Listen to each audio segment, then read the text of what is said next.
2절에 국외 특수관계인과의 거래에 대한 과세 조정. 이거는 다른 말로 이제 이전 가격세제라고도 얘기를 하는데요. 일단은 이전 가격세제라고 하는 거는 이제 도입된 배경을 잠깐 볼 텐데, 이전 가격세제가 각 나라마다 세율이 다르다 보니까 그래서 발생되는 어떤 거래를 말하는 거거든요. 그래서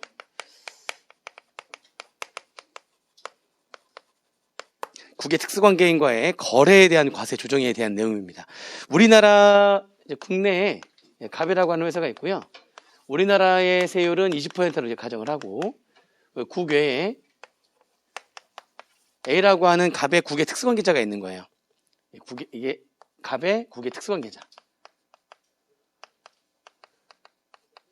국제거래를 하는 거죠. 그러니까 외국에 있는 특수관계, 국외 특수관계자하고 국내에 있는 갑하고 국제거래를 하는 거예요. 그래서 물건을 이제 예를 들면은 물건 하나 팔았다고 이제 봐볼게요. 얘한테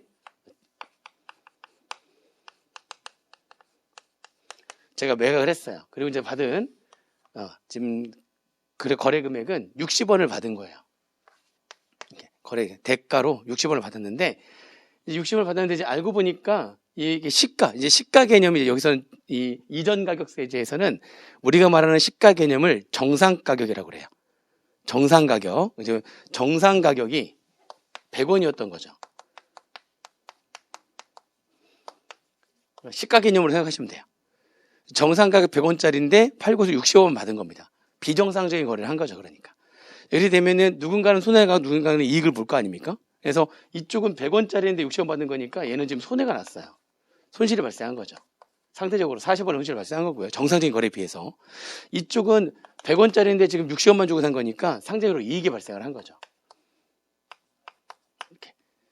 그러면은 그 얘기는 이제 국내에 있는 갑이라는 자는 소득이 그만큼 감소가 될 거고요. 정상적인 거래에 비해서. 이쪽의 국외 특수관계자는 소득이 사실 뭐 늘 거예요. 근데 이쪽 나라는 법인세 세율이 10%라는 거죠. 각 나라마다 세율이 이렇게 다르다 보니까 문제가 되는 거예요. 그러면은 세금으로 따진다면은 이쪽에 우리나라에서는 세금이 20%니까 8원이 줄어드는 거고, 이쪽 나라에서는 세금이 4원이 늘어나는 거죠. 이렇게. 그러면 이거를 이렇게 묶어서 보면 우리나라하고 외국하고 낸 세금은 정상적인 거래에 비해서 이렇게 해가지고 4원만큼 더 세금이 줄어드는 거죠. 8원이 줄어들고 4원이 늘어나는 거니까 전체적으로 4원의 세금이 줄어드는, 조세가 회피가 된다, 이렇게 보는 겁니다. 그래서 이렇게 국제 간의 거래를 했을 때 국외에 있는 누구나 특수관계자나 국제 거래를 했을 때에 정상적인 거래에 비해서 이렇게 뭔가 비정상적인 거래를 해가지고 누군가 이익이 나고 손해가 났을 때, 이거는 마치 내용이 특수관계자랑 거래해가지고 손해가 나면 그 손해난 쪽에 손해를 부인하겠다라고 하는 법인세법상 부계부를 적용해야 될 것 같은데, 법인세법상 부계부를 적용하지 않고 국조법을 적용한다는 거죠. 아까 봤었잖아요. 법인세법상의 부계부를 적용하는 건 4가지. 그 4가지가 아니죠, 지금 이거는. 그죠? 고가매입 저가양도에 관계된 얘기니까 4가지가 아니면 뭐를 적용한다? 국조법을 적용한다. 그 국조법 적용하는 내용이 바로 이전가격세제라고 하는 겁니다. 그죠? 제목은 뭐가 되고요? 국외 특수관계인과의 거래에 대한 과세 조정 규정이라고 합니다. 그래서 어떻게 하겠다는 거냐? 그럼 국조법은 이전가격세제가 이렇게 거래를 했잖아요. 이렇게 거래를 하게 되면은, 그러면은 이전가격세제에 대한 기본적인 내용은 그거예요. 너 정상적인 가격은 100원인데 60원밖에 안 받았어? 그러면은 그 40원 더 받아와. 이전 가격을 반환 받아. 40원만큼 지금 덜 줬잖아요. 걔를 반환 받으라고 얘기를 하는 거예요. 반환 받지 않으면 너 받은 걸로 해가지고 얘를 송금 불산입, 즉 입금 산입 하겠다는 겁니다. 이쪽이 어떻게 하겠다고요? 반환 받으면, 다시 그걸 40원을 또 받으면 그만큼 장부의 수익이 늘어나는 거죠. 그럼 다시 정상적인 거래가 되는 거잖아요. 그러면 세무조정 할 필요가 없겠네요. 그죠? 받으면 세무조정 할 필요가 없겠네요. 그만큼 여기 다시 정상적인 거래가 된 거니까. 이러면 정상적인 거래를 하라는 거예요. 우리 법인세법상 부계부는 그게 아니잖아요. 이렇게 됐을 때 그냥 이쪽에 손해난 쪽에서 어떻게 하면 되죠? 송금? 불산입 그냥 하는 거지. 그걸 받아와라, 이건 아니죠. 그냥 이렇게 비정상적인 거래를 해가지고 누군가 손해가 나면 이익난 쪽은 인정하고 그냥 손해난 쪽에 손해는 부인하는 거죠. 그게 법인세법상 부계부죠. 근데 이전가격세제는 그게 아니라 받아오래요. 이렇게 되면 받아와라, 이렇게 된 겁니다. 정상가격하고 차이가 나면 받아와라, 반환받아라. 반환받으면 조정할 필요가, 세무조정 할 필요가 없죠. 근데 반환받지 않으면 그러면 어떻게 하겠다? 반환받지 않으면 여기에 대해서 입금 산입, 송금사 입금 산입 하겠다. 그게 국조법의 이전가격세제예요. 원래는 반환 받아라. 받으면 끝. 근데 받지 않았어? 그러면 입금 산입 하겠다. 얼마? 40원. 그리고 속초는 뭘로 할 거냐? 이거에 대한 공부를 하겠다는 거죠. 기본적으로 내용이 좀 달라요. 그러니까 얘는 받아야 되는 거야. 받아라. 그리고 이렇게 됐잖아요. 이쪽 입금 산입했죠? 입금 산입했어요. 그러면 이쪽에서 얘네 돈을 줄 수도 있고 안 줄 수도 있잖아요. 자, 만약에 이제 원래 원칙은 반환하래요. 받으래요. 받은다는 얘기는 얘네한테 돈을 준다는 얘기죠. 그럼 얘가 외국일 수도 있고 이게 우리나라일 수도 있죠. 지금 그렇잖아요. 지금 이게 우리나라고 이게 외국에 있는 외국법인일 수도 있고 지금 반대로 얘가 국외 특수관계자고 얘가 지금 우리나라일 수도 있는 거죠. 그랬더니 이쪽 나라에서 지금 이렇게 한대요. 그럼 우리나라에서 어떻게 할 거냐? 우리나라에서는 돈을 줘야 되겠죠. 지금 돈을 줘야 되겠죠. 그런 내용도 또 나오겠죠. 그러니까 돈을 주게 되면 정상적인 거래가 된 거니까 그만큼 송금이 될 거 아닙니까? 다시 소득이 줄 거 아니에요? 그러면 또 문제가 없죠. 근데 이쪽에서 안 주면 어떻게 할 거냐 이런 얘기죠. 안 주면 어떻게 할 거냐? 안 주더라도요 송금 산입을 하는 거예요. 안 주더라도 송금 산입을 하는 겁니다. 주면 당연히 송금이 되고요. 줬으니까 송금이 되죠. 돈 나갔으니까 장병 비용 처리하고 당연히 세법은 송금이니까 세무조정이 안 뜨겠죠. 주면은 그냥 끝. 안 주더라도 뭐 해라? 송금 산입하라. 이걸 대응 조정이라고 합니다. 이거 왜 하는 거냐 그러면? 안 줬는데도 송금 산입 왜 하는 거냐? 안 줬는데도 송금 산입 왜 하는 거냐? 라고 하는 건 좀 이따 볼 거예요. 그러니까 이게 지금 국조법에서 얘기하는 이전가격세제예요. 좀 특이하죠? 그러니까 부계부랑 내용이 좀 달라요. 부계부는 서로 주고받으라고 안 했잖아요. 그리고 비정상적인 거래 해가지고 국내에서 특수관계자랑 거래해가지고 비정상적인 거래를 하게 되면 누군가는 이익이 나고 누군가는 손해가 날 거예요. 지금. 그죠? 그럼 그때 이익 난 거는 그대로 인정. 손해난 쪽의 손해를 부인. 얘만 부인. 그래서 전체적으로 세금 많이 내게 하겠다. 이게 지금 법인세법상 부계부 아닙니까? 그죠? 근데 이건 내용이 달라요. 좀 다르네요, 보니까. 이걸 우리가 뭐라고 한다고요? 이전가격세제. 지금 이전가격세제라고 많이들 부르고요. 이게 예전에는 저렇게 돼 있었는데 이제 몇 년 전에 이름이 바뀌어가지고 지금도 다 이전가격세제라고 막 불러요. 시험 문제에서 또 이전가격세제라고 나옵니다. 그렇게 나와요. 그게 이거예요. 국외 특수관계인과의 거래에 대한 과세 추정이다. 자, 근데 지금 이 이전가격세제를 이제 국조법에서 적용하는 거는 기본적으로 출발이 이렇게 하면 국제 간의 거래를 통해서 국외 특수관계인과의 국제 거래를 통해 가지고 전체적인 세금을 지금 어떻게 하는 걸 방지하려고 지금 만든 거예요. 전체적인 세금이 회피되는 걸 방지하려고 지금 만들었잖아요. 그런데 이런 말이 또 나와요. 거기 지금 보시면은 그 박스 바로 위에 이런 말 나오죠. 국외 특수관계인과의 국제 거래에 있어서 그 거래의 정상 가격에 의한 과세 조정은 그 이제 이전가격세제는 이 이전가격세제는 조세 회피 목적이나 국외 특수관계인의 과세 수익 실현을 전제 조건으로 하지 않는다. 처음에 만들었을 때는 그런 거를 방지하려고 만들었다고 했는데 걔를 전제 조건으로 하지 않는데요. 그게 조세를 회피할 목적이든 아니든 안 따지겠다는 거죠. 안 따지고 아무튼 정상적인 가격에 비해서 이거 이렇게 되는 거죠. 예를 들면 보세요. 예를 들면 이쪽 나라에 이렇게 거래를 했는데 정상적인 거래에 비해서 지금 잘못된 거래를 한 거잖아요. 지금 이거를 정상적인 거래를 조정하겠다는 게 지금 이전가격세제인데 그러니까 실제로 어떻게 해라 그 차이 나는 금액을 주고 받아라. 받지 않으면 이렇게 하고 여기서는 이렇게 하겠다. 지금 이런 얘기잖아요. 지금 큰 내용은 이런 얘기인데 예를 들면 여기 세율이 30%예요. 그러면 이쪽은 세금이 얼마 이렇게 늘어나는 거 아닙니까? 지금 이렇게?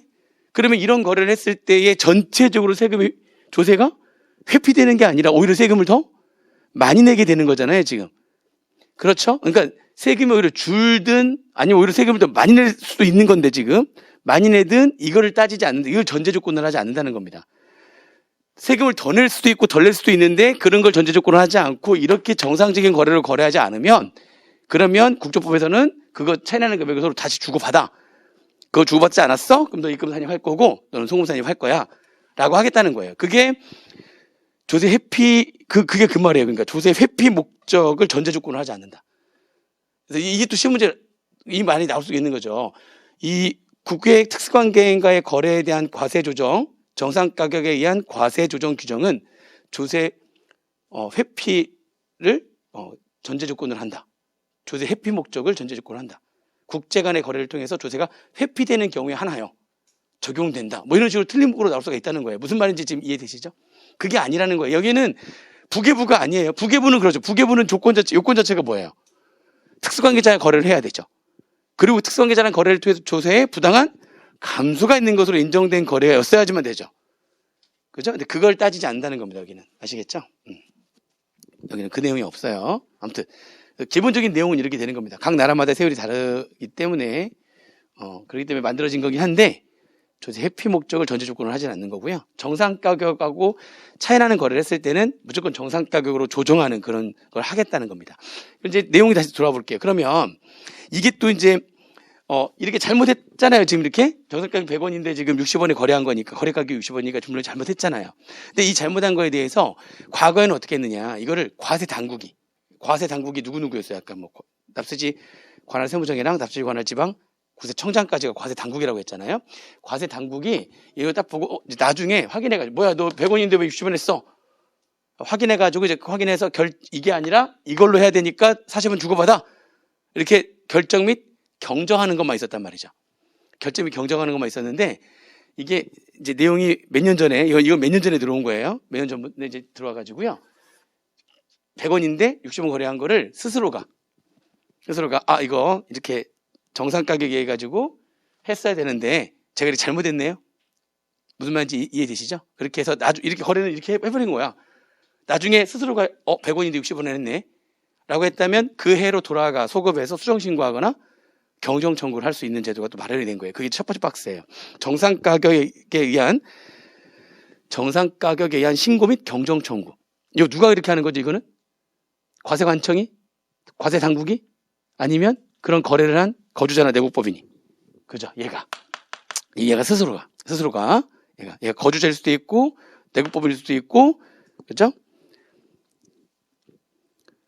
그런 얘기죠. 그래서 거주자, 내국법인과 국내사업자를 포함한다. 이와 같다. 이 거주자는 국외 특수관계인과의 국제거래에 있어서 그 거래 가격이 정상 가격보다 낮거나 높은 경우에는 정상 가격 기준으로 조정한 과세표가 세액을 다음에 어느 하나에 해당하는 기한까지 조정 신고서를 첨부해서 납세지 관할세무서에 신고하거나 경정 청구할 수 있다. 그러니까 이런 거래를 했는데 다음 연도 이제 얘가 만약 법인이라면 다음 주 3월 달에 신고해야 될 거 아니에요. 이제 법인세를 그 신고하기 전에 정상 가격을 조정을 하든가.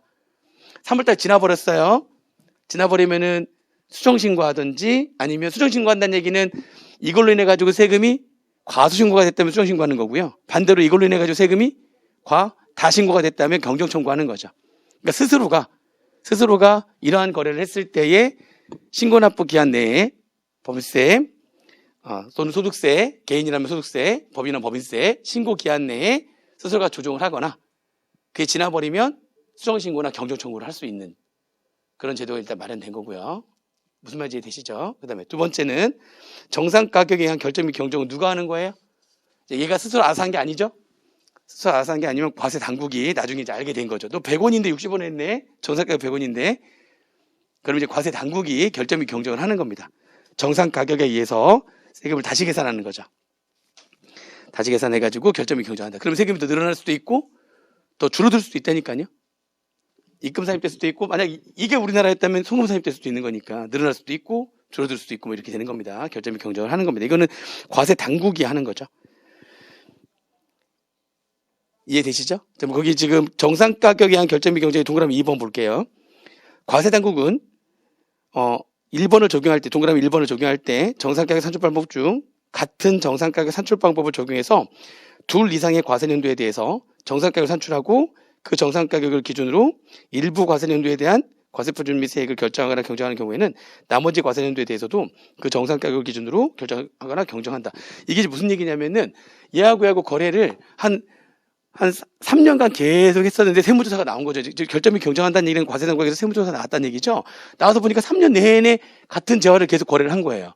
근데 그 재화에 대한 정상 가격이 100원인데 계속 60원에 거래를 한 거죠. 3년 내내. 그러면은 그 정상 가격 100원을 계속 적용한다는 거죠. 일부 과세 한쪽만 하는 게 아니라 뭐라고 되어 있어요. 일부 과세 연도에 대한 그 기준으로 했을 때 일부 과세 연도에 대한 과세표세액을 결정하거나 경정하는 경우에는 나머지 과세 연도에 대해서도 그 정상 가격을 기준으로 과세표세액을 결정하거나 경정해야 한다. 이걸 이제 다른 말로 했을 때는 정상 가격 적용의 계속성. 세무조사 나왔을 때 몇 년씩 한꺼번에 봤더니 뭐야 너 이건데 왜 이걸로 했어? 그러면 100원으로 해가지고 다 적용하겠다는 거죠. 다. 정상가격 적용의 계속성이라는 표현입니다. 그게 동그라미 2번이에요. 그렇잖아요. 세무조사 나오면 이제 몇 년씩 한꺼번에 해야 되니까. 네, 그런 얘기가 있는 거고요.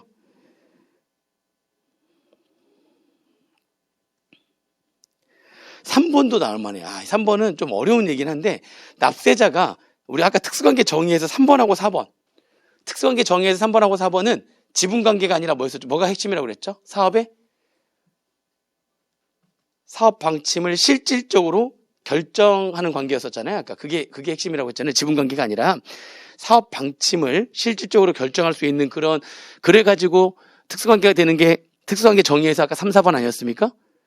특수관계 정의의 3, 4번. 납세자가 특수관계 정의의 3번과 4번에 따른 특수관계에 해당하지 아니한다는 명백한 사유를 제시하는 경우에는 1번과 2번의 규정을 적용하지 않는다. 그러니까는 그 사업 방침을 실질적으로 결정할 수 있는 그런 특수관계자가 아니에요. 특수관계에 해당하지 않아요.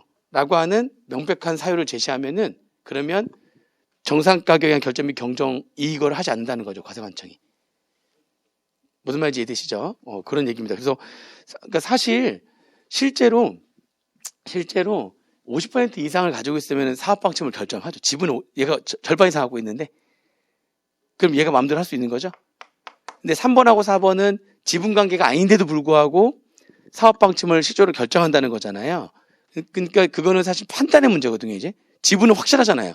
50% 이상이면 마음대로 하는 거죠. 지금 우리 국회도 그렇잖아요. 50% 넘어가면 마음대로 아무튼 뭐 그렇잖아요. 그러니까 아무튼 그런단 말이죠. 그러니까 50% 이상이면 마음대로 하는 거예요. 근데 50%가 안 되는데도 사업 방침을 실질적으로 결정하는 관계야? 그럼 너 특수관계자야? 라고 했는데 그거는 판단의 문제거든요. 그러니까 얘네들이 아니다. 라고는 우리는 사업 방침을 실질적으로 결정하는 그런 관계가 아니다. 라고 하는 명백한 어떤 그런 사유를 제시를 하면 그러면은 이렇게 얘네들이 마음대로 정상가격에 의해서 조정할 수 없다는 거죠. 그 얘기는 무슨 얘기입니까? 얘가 뭐가 아니라는 거죠? 특수관계자가 아니라는 얘기를 그렇게 한 겁니다. 특수관계자가 아닌 사유를 제시하면 지분이 50% 이상 돼버리면 그는 이미 끝난 거예요. 그는 무조건 이걸 적용해야 되는 거고 그 얘기입니다. 이게 사업 방침을 실제로 결정하는 관계로 특수관계자가 되는 경우에는 얘가 아니다 라고 하는 걸 명백하게 이제 제시를 하면은 그러네요. 둘이 그런 관계가 아니군요. 라고 하면은 적용하지 않는다 이런 얘기입니다. 그런 얘기, 그 말이 그 말이고요. 자, 넘겨보세요. 자, 넘겨보시면은 자, 그러면 이제 얘가 이걸로 신고를 다시 할 수 있고 기한 지나면 수정신고로 경청할 수 있고 아니면 과세 당국이 이걸로 결정 및 경정할 수 있고 그때는 계속 적용하고 몇 년씩 한꺼번에 할 때는 그러면 정상가격은 어떻게 산출되는 거냐라고 하는 겁니다. 정상가격이라고 하는 거는 어떻게 산출되는 거냐라고 하는 거예요. 저속의 산출 방법 6가지가 지금 나오는데요. 6가지. 그 6가지 중에 하나를 선택하는 건데 여기서 나오는 건 뭐냐면 마지막 6번. 마지막 6번은 1번부터 5번까지를 적용할 수 없는 경우에만 6번을 적용합니다. 그게 거기 위에 네 번째 줄 나오죠. 6의 방법은 1에서 5의 방법으로 정상가격을 산출할 수 없는 경우에만 적용한다. 그럼 마지막 6의 방법이 먼저 한번 봐볼까요? 6의 방법은 위 1에서 5까지의 산출 방법 외에 거래의 실질 및 관행에 비추어 합리적이라고 인정되는 방법이라고 하는데 그게 이제 가장 대표적인 게 뭐냐면 옆에다가 가장 대표적인 사례 그 6번의 가장 대표적인 산출 방법의 사례가 미래 현금 흐름의 예상액을 현재 가치로 할인하는 방법. 거기 이제 6번에 가장 많이 쓰는 게 미래에 발생하는 현금 흐름이 있을 거 아닙니까? 그 미래 현금 흐름의 예상액을 현재 가치로 할인하는 방법.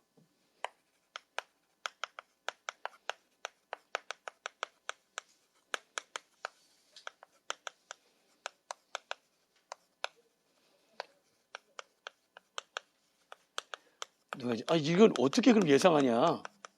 이게 회계법인에서 하는 일 중에 하나예요. 제가 회계법인에 있을 때 요 본부 있었거든요. 딜본부라고 해가지고 그 기업의 가치평가를 주된 목적으로 하는 그런 부서가 있어요. 가치평가를 하려면 얘네들이 앞으로 미래에 얼마만큼의 현금흐름이 발생할 건지를 다 기법이 있습니다. 기법에 따라서 예상을 하고요. 그리고 그거를 현재 가치로 하려면 할인율을 구해야 될 거 아니에요. 이자율, 할인율을 또 구해야 될 거 아니에요. 할인율을 구하는데 그 할인율을 구하는 또 방법도 있습니다. 할인율을 구하는 거. 위험을 다 반영을 해가지고 그래서 할인율을 좀 구해가는 방법이 있어가지고 그걸 가지고 그에서 가치평가를 하는 거예요. 가치평가를 해요. 상당히 생각보다 꽤 정확합니다. 가치평가 생각보다도 꽤 정확해요. 그래서 이런 방법이 있거든요. 그러니까 이 방법에 의해 가지고 금액이 얼마다, 정상가격이 얼마다라고 이제 하는 방법이 6번의 가장 대표적인 사례가 되겠습니다. 근데 이거는 6번은 1번부터 5번을 적용할 수 있다면 적용할 수 없는 겁니다. 아시겠죠? 6번은. 그게 시험 문제 나와요. 그러니까 시험 문제 나오는 거고요. 그럼 이제 1번부터 5번까지는 어떻게 되는 거냐? 비교가는 제3, 이거 당연하죠? 그러니까 비교가는 제3자 방법은 얘하고 얘가 특수한 계좌였잖아요. 그게 아니라 얘가 국외 특수한 계좌가 아닌 자하고 거래를 제3자랑 거래했을 때의 그 금액.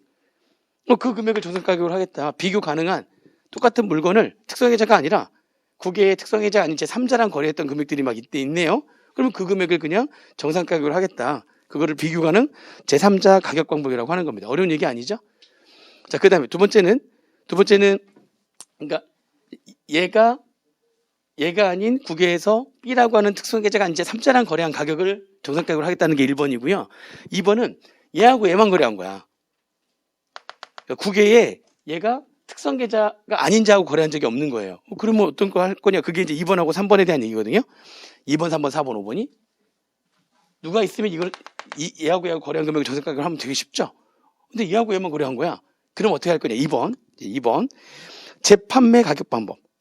거주자와 국외 특수한 개인 간의 국제거래에서 거래 당사자 중 어느 한쪽인 구매자가 특수한 계가 없는 자에 대한 판매가 되는 경우에 이런 거죠. 자, 여기 그림 보면 자, 이게 값이 있고요.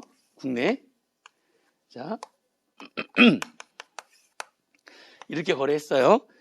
이렇게만 거래한 거예요. 얘 없어요. 다른 사람 없어요. 국외에 제3자가 없어요. 이렇게만 거래했어요. 그럼 얘가 이제 대가를 받을 거 아닙니까?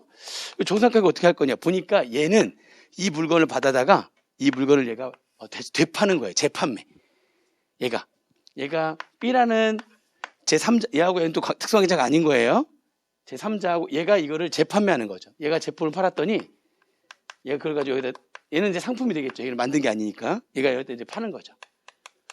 근데 얘가 일반적으로 이렇게 팔 때에 통상적으로 이익을 일반적으로 얘가 이제 여러 사람들한테 팔까 꼭 얘한테만 매입한 게 아니라 매입해가지고 파는 게 많단 말이죠.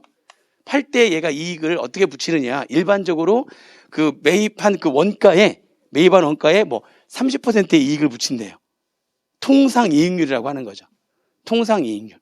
그 이익률이 예를 들어서 30%래요. 그러면 그 통상 얘한테 판매한 게 지금 예를 들어서 뭐 얼마라고 할까요? 뭐 100원? 뭐 100원에 팔았어요. 근데 통상 이익률이 얼마냐면은 얘가 얘한테 이제 대가로 받은 금액은 대가로 준 금액이 50원인데 원가가 있었을 거 아니에요. 일반적으로 이렇게 매입해가지고 판매할 때는 그 원가에 30%를 붙인대요. 그러면 이제 이 금액을 X라고 놓고 거기에다가 1.3을 곱한 금액이 100원이 되는 X를 구하면 되는 거죠. 아니죠. 50원이었는데 일반적으로는 이게 딱 금액이 이래서 그런가? 그러니까 30% 이렇게 할까요? 여기를 150원에 이렇게 팔았고 그리고 30% 그러면은 X라는 금액에다가 이 X에다가 130%를 곱한 거. 그 원가에 130% 곱한 금액을 150원, 이건 130원. 이렇게 된대요. 그러면은 X라는 금액이 100원이 돼야 되는 거잖아요. 지금 그러니까. 너 근데 50원 줬어? 에이, 거짓말. 너 100원이지? 이렇게 보는 거죠. 너 일반적으로는 원가에 30%를 붙인 금액으로 해가지고 너 파네.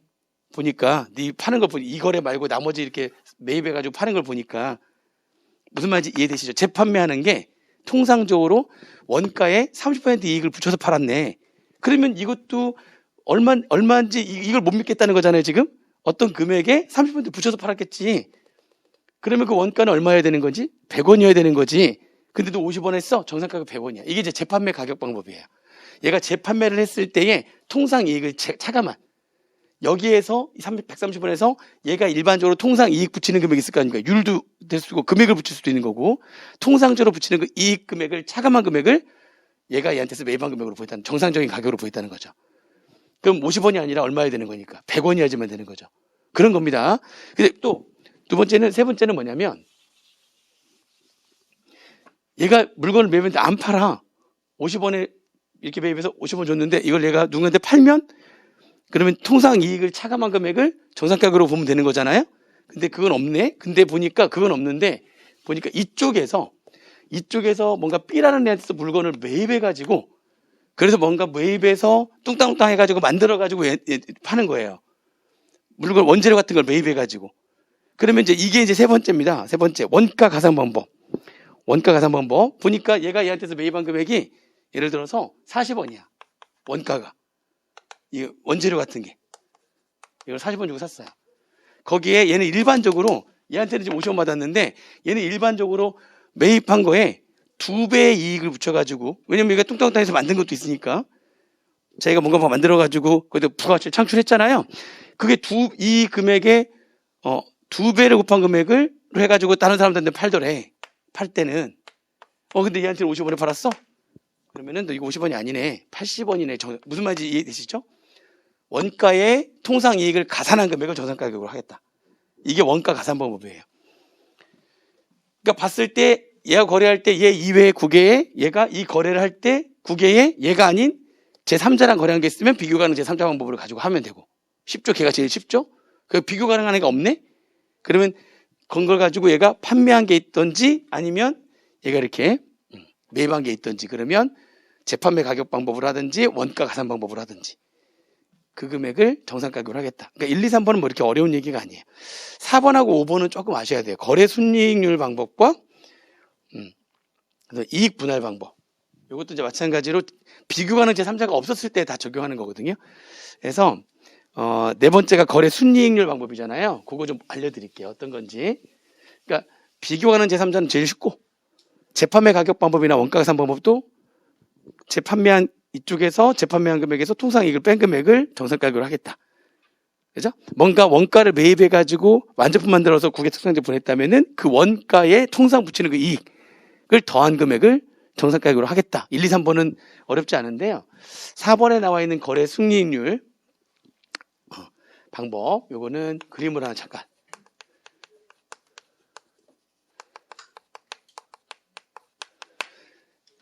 그래서 갑이라고 하는 자가 있고요. 이렇게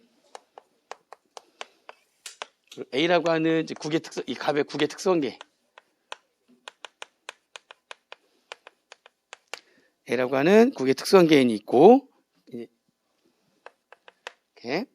그래서 지금 얘가 갑이 국의 특수관계인으로부터 제품을 매입을 한 거예요. 얘가 얘한테 대가를 줬어요. 이제 이게 정상가격, 이거 좀 구하려고 하는 거잖아요. 국의 특수관계 거래했을 때의 정상가격을 얼마로 할 거냐. 이거 얼마로 할 거냐 지금 얘가 대한 얘기인데, 갑이라고 하는 자가 이거를 매입한 걸 가지고 또 제3자한테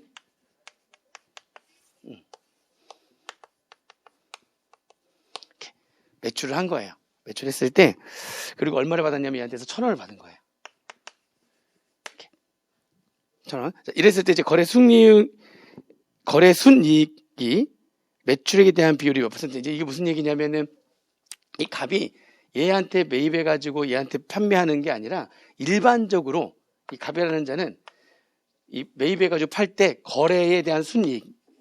그러니까 순이익률이라고 하는 거는 어떻게 계산되는 거냐면 매출액분의 이익이 순이익이 차지하는 비율이거든요. 그게 거래 순이익인데 얘의 일반적인 거래 순이익률이 10%래요. 이렇게. 그러니까 거래 순이익률은 매출액에서 그 매출액을 얻기 위해 지출된 비용들을 뺀 이익이 차지하는 비율이 10%라는 거죠. 얘의 거래 순이익률이 10%였을 때. 그러면 이제 매출액은 얘 입장에서 매출액은 1,000원이고요. 그리고 매입액은 얘가 얼마인지 모르죠. 정상가격이 얼마인지 모르는데 이 거래한 금액을 무시하고 정상가격을 매입액으로 보겠다는 거죠. 그러니까 거기에다가 정상가격 말고 여러 가지 판매할 때 들어가는 여러 가지 비용들이 또 있을 거 아닙니까? 얘한테 발생한 영업할 때 발생한 비용이 뭐 그 금액이 100원이라고 이제 가정을 해보는 거예요. 자, 그러면 거래 순이익률이라고 하는 거는 매출액분의 이익이 차지하는 비율이니까 매출액에서 이게 얼마인지 모르겠지만 이게 이제 얼마 줬지만 그걸 무시하고 얘를 X라고 놓는 거죠. 그리고 거기다 또 영업비용 100원 빼는 금액 요게 10%가 된다는 거예요. 그러니까 1,000원분의 100원이 돼야 된다는 거죠. 그럼 이게 100원 되려면 X가 얼마냐 거꾸로 나오는 거죠. 그죠? X가 800원이 되는 거죠. 그러면 얘 정상 가격은 800원으로 보겠다. 얘의 거래 순이익률이 일반적으로 10%라면 거래 순이익률은 매출액분의 이익이 차지하는 비율을 말하는 겁니다. 매출액분의 매출액에서 비용들을 뺀 거. 그게 차지하는 비율을 거래 순이익률이라고 하는 거예요. 그게 10%라면 그걸 맞출 수 있는 따라서 X는 800원이 되는 거죠. 그럼 정상 가격은 800원이라는 거예요. 그게 거래 순이익률 방법이에요. 다섯 번째 이익 분할 방법은 뭐냐면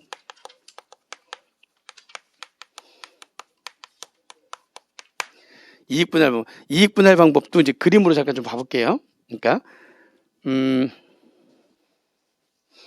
값이 있고 또 국의 특성계는 A가 있고 이렇게 값하고 A하고 거래해서 이거는 값이 A한테 물건을 팔고 받아야 될 금액을 가지고 한번 얘기해 볼게요. 얘가 얘한테 물건을 팔았어요. 얼마를 받았겠죠? 지금 얘한테 받을 금액, 이걸 이제 정상 가격을 구하는 거잖아요. 지금 얘가 얼마냐, 지금 이거 구하려고 하는 거잖아요.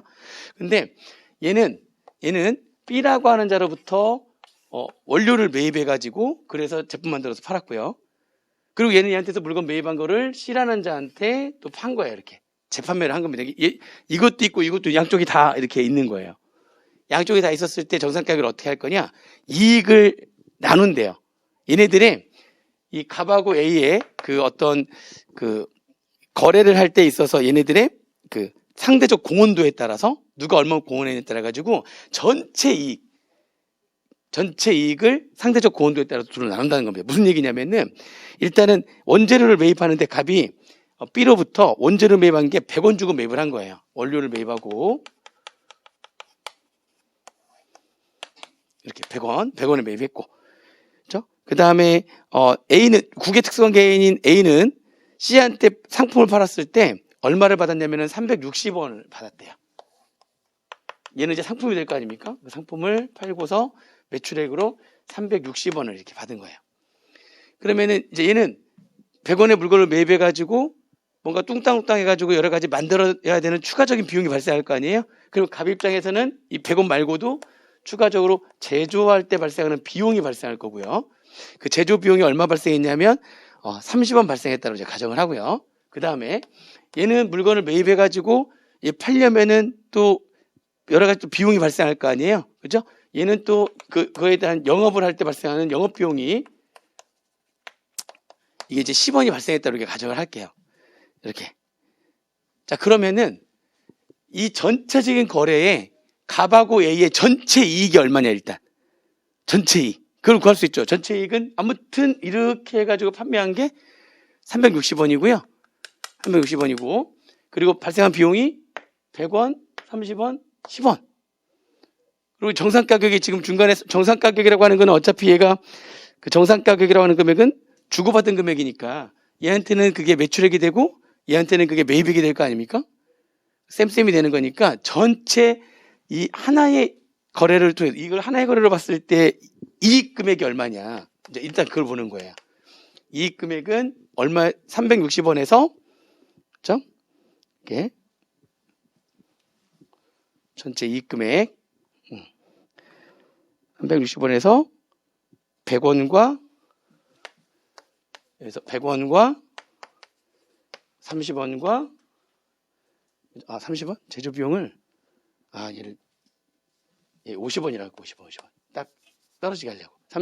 100원과 50원과 10원을 뺀 거죠. 그러면 전체 왜냐면 이거는 어차피 매출액이 되고 이쪽 매입액이 되는 거니까 쌤쌤이 되는 거니까 이 전체 이익은 360원에서 얘를 뺀 금액이 전체 이익 금액이잖아요.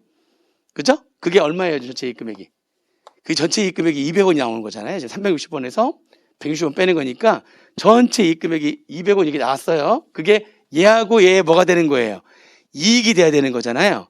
둘의 값하고 A의 이익이 돼야 되는데 이거를 얘하고 얘하고의 상대적 공헌도에 따라 가지고 나누는데 그걸 정하는 거예요. 이익을 분할하는 거예요. 갑하고 A가. 이익을 나눠가는 거죠. 아무튼 얘하고 인식해야 될 이익은 200원인데 상대적 공헌도에 따라 가지고 4대 1로 나누기로 했어요. 이거를 갑의 공헌도가 4, A의 공헌도가 1이다 이렇게 나누기로 한 거예요. 이익을. 이걸 정하는 거죠. 상대적 공헌도에 따라서 아무튼 얼마 정도의 공헌은 있겠죠. 이거는 이 제품에 대한 공헌이 훨씬 더 커. 그러면 이제 4대 1. 그게 아니라 제품은 누구든지 만드는 거야. 이건 판매가 더 중요해. 그러면 공헌도가 얘가 더 높겠죠. 그거는 상대적 공헌도에 따라 이렇게 나누는 거예요. 분할을 해서. 그러면 이제 볼게요. 그러면 어떻게 될 거냐? 갑이 얻어야 될 이익은 얼마냐? 갑이 얻어야 될 이익은 200원에 곱하기 5분의 4가 되는 거죠. 갑이 얻어야 될 이익이. 그러면은 갑이 얻어야 될 이익이 나오는 거죠? 얼마 되는 거예요? 160원? 그렇죠? 그러면 이제 나오는 거죠. 갑은 160원의 이익을 얻어야 되니까 정상 가격은 얼마가 되는 거냐면 정상 가격은 얘가 이익을 160원 얻어야 되는 거니까 100원에 50원의 비용 발생하고 얼마 이익을 얻어야 되니까요. 160원의 이익을 얻어야 되는 거니까 100원에 50원에 160원의 이익을 얻어야 되는 거니까 정상 가격은 얼마가 되겠습니까? 310원이 정상 가격이 되는 거예요. 무슨 말인지 이해되시죠? 그러니까 전체 이익이 얼마인지를 계산한 다음에 그 이익을 상대적 공헌도에 따라 나누면은 이제 갑의 이익이 얼마가 돼야 되는지 나오잖아요. 그럼 갑은 100원에 50원 들었고 이익을 얼마를 벌어야 되는 거니까 그 금액을 더한 금액을 정상 가격으로 하겠다라고 하는 게 이익 분할 방법이에요. 그러니까 지금 그 1, 2, 3, 4, 5번까지는 계산이 돼요. 그러니까. 그 1번은 뭐 계산하는 것도 아니에요. 사실은 그냥 그 비교 가능한 제 3자하고 거래한 금액이 있으면 갖다 써버리면 되는 거니까. 그죠? 2, 3, 4, 5번은 계산하는 게 그렇게 어렵지 않아요. 뭐, 그러고 충분히 계산할 수 있는 것들이에요. 근데 그런 계산이 안 되는 경우에만 6번을 적용한다. 6번. 그렇죠? 거래 실질 및 관행에 비추어서 합리적으로 인정되는 방법을 적용하는 것이다. 그게 가장 대표적인 거는 미래 현금 흐름의 예상액을 현재 가치로 하려는 방법을 말하는 것이다. 아시겠죠? 자, 그렇게 보시면 되고요. 자, 그 다음에, 거기 가로 2번은 읽어보시면 되고요. 가로 2번은 읽어보시고,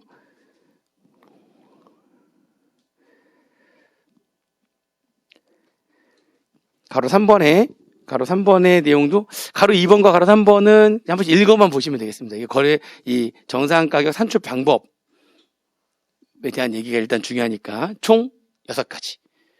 6번은 1번부터 5번을 적용할 수 없을 때만 적용. 그리고 1번부터 5번이라고 하는 건 어떻게 구하는 거냐? 뭐 이렇게 어렵진 않아. 읽어보시면 이해는 되는 겁니다. 자, 그 다음에 그 밑에 이제 정상 원가 분담액 등에 의한 결정 및 경정이라고 하는 건데, 이게 국의 특수관계인하고 꼭 지금 얘기하는 정상 가격이라고 하는 거는 국의 특수관계인과 내가 뭘 하는 거냐면 거래를 하는 거죠, 지금. 국의 특수관계인하고 뭔가 아무튼 사고 파는 거예요, 지금. 그 사고 파는 거에 있어가지고의 정상 가격을 말하는 거고요. 지금 얘기하는 정상 원가 분담액이라고 하는 거는 조금 다른 말이에요. 어떤 그 이제 국의 특수관계인하고 우리나라 국내에 있는 갑하고 국의 특수관계인 A하고 공동개발 같은 걸 하는 거죠. 뭔가를 공동개발을 하는 거예요. 공동개발. 공동개발하니까 이게 개발비라고 하는 무형자산 같은 게 돼야 된단 말이죠. 개발비라고 하는 돈 나간 것만큼 무형자산이 돼야 되는 거잖아요. 그죠? 자산을 얼마로 잡아야 될지 둘이서 얼마만큼을 자산으로 잡아야 될지도 중요하죠. 그것도 결국에는 감가상각비라고 하는 비용을 나중에 비용이라는 게 발생하는 거기 때문에 얼마만큼을 나의 비용으로 할 거냐 이런 얘기예요. 얼마만큼을 나의 비용으로 할 거냐. 그래서 그 원가 등이라고 지금 표현하고 있죠. 원가, 비용, 위험의 분담에 대한 약정을 체결하고 이에 따라 무형자산을 공동으로 개발 또는 확보하는 경우에 거주자의 원가 등의 분담액이 정상 원가 분담액보다 적거나 많을 때에는 정상 원가 분담액을 기준으로 거주자의 과세표준과세액을 결정 또는 경정할 수 있다. 그러니까 정상적인 원가 분담은 6대 4로 해야 되는데 실질적으로는 9대 1로 했다는 거예요. 또는 1대 9로 했거나. 그러면 너 아니야. 너 정상적이라면 6대 4가 맞아. 그럼 너는 60%만 비용이 돼야 되는데 왜 90%를 비용으로 잡았어? 무슨 말인지 이해되시죠? 그래서 정상원가 분담액인 60%를 기준으로 해가지고 세금을 다시 계산하겠다는 겁니다. 그게 뭐라고요? 정상원가 분담액 등에 의한 결정 및 경정이에요. 그러니까는 정상 가격이라고 하는 거는 거래를 한 거고, 둘이서 거래를 했을 때에 정상 가격이라는 개념이 나오는 거고, 꼭 그것만 이전 가격세제가 적용되는 게 아니라 이전 가격세제라고 하는 거는 꼭 정상 가격이라고 하는 거래를 할 때만 적용되는 것이 아니라, 그죠? 비용이라든지 또는 개발이라든지 거기 공동 원가죠. 공동 원가. 그 원가 분담액과 관련해 가지고도 이전 가격세제가 적용될 수 있다는 겁니다. 그죠? 그래서 9대1로 지금 분담을 했지만 그게 알고 보니 이게 정상 원가 분담액은 6대4라면 60%를 기준으로 해가지고 비용을 잡았어야 되는데 너 90%나 잡았어? 너 그러면 60%를 기준으로 해가지고 세금 계산할 거야 라고 한다는 거예요. 그 말은 무슨 말인지 이해되시죠 지금? 자, 오른쪽 페이지 가볼게요. 연결되는 건데요. 연결되는 겁니다. 그래서 이번에 위 일에 따른 정상 원가 분담액은 거주자가 국외 특성개인이 아닌 자와의 통상적인 원가 등의 분담에 대한 약정에서 적용하거나 적용할 것으로 판단되는 분담액으로서 무형자산의 공동개발을 위한 원가 등을 그 무형자산으로부터 기대되는 편익에 비례해서 배분한 금액을 말한다. 말이 좀 어렵게 생각하지 마시고요. 그러니까 9대1로 했는데 아니야 너 제3자하고 만약 공동개발 했다면 6대4로 했을 거 아니야. 그 6대4로 보겠다는 거죠 지금. 너 9대1 아니야? 6대4야? 라고 이제 그걸로 보겠다는 겁니다. 아시겠죠? 그러면 그런 건 제3자 특수한 개인이 아닌 자와의 통상적인 원가 등의 분담에 대한 약정에서 적용하거나 적용할 것으로 판단되는 분담액으로서 무형자산의 공동개발을 위한 원가 등을 그 무형자산으로 기대되는 편익에 비례해서 배분한 금액을 말한다. 이렇게. 이익 얻을 기대되는 그 이익이 있을 거 아닙니까? 그러면 그 원가도 기대되는 이익에 대해서 나눠야 된다는 거죠. 기대 편익에 의해서 배분해야 되는 게 맞다. 원가를 얼마씩 부담할 거냐? 나한테 와야 되는 편익이라고 하는 게 그 전체 이익이 있을 거 아닙니까? 이걸 개발로 인한 전체 이익이 있을 거 아니에요? 그 중에 나한테 오는 이익에 해당되는 것만큼도 원가를 내가 분담해야 된다는 거죠. 그건 당연한 얘기를 하는 거예요. 당연한 얘기를. 그게 기대 편익이라는 거예요. 기대되는 나한테 와야 되는 이익. 나한테 오는 그 이익에 비례해가지고 원가도 분담하는 게 맞는 거 아니냐. 너는 지금 기대되는 이익이 60%밖에 안 오는데 네가 90%를 분담한다는 건 말이 안 되는 거다 이런 얘기죠. 이해되시죠? 자, 그 다음에 3번이 또 중요한데 3번이 그러니까 나올 만한 문구가 있어서 그런 거예요. 그러니까 과세당국은 거주자와 국외 특수한 개인이 공동개발한 무형자산에 대해서 적정하게 원가 등을 배분하여 각 참여자의 지분을 결정하는 약정을 체결한 후 공동개발한 무형자산으로부터 기대편익이 약정 체결 시에 예상한 기대편익과 비교해서 일정 비율 이상으로 변동된 경우에는 원래 결정된 각 참여자의 지분을 변동된 기대편익을 기준으로 조정해서 과세표과세액을 결정 또는 경정할 수 있다. 자, 이게 무슨 말이냐면은 이거는 자, 보세요. 원래 지금 약정한 편익이 있을까? 약정되는 편익이 있고 약정된 편익이 있고 실제로 그러니까 약정할 때 예상한 편익이 있고 예상한 거랑 거기서는 이제 그 공동개발한 무형자산으로부터 기대 편익이라고 하는 게 있는데 그게 약정 체결 시에 예상한 거냐 아니면 약정을 체결한 이후에 기대 편익이냐 이 둘로 나눠지는 거예요. 이 기대 편익을 우리가 약정을 체결할 때에 예상한 기대 편익이 있을 것이고 약정을 체결한 이후에 여러 가지 상황으로 기대 편익이 바뀔 수도 있는 거잖아요. 그러면은 이게 몇 % 이상 바뀌어야 되느냐?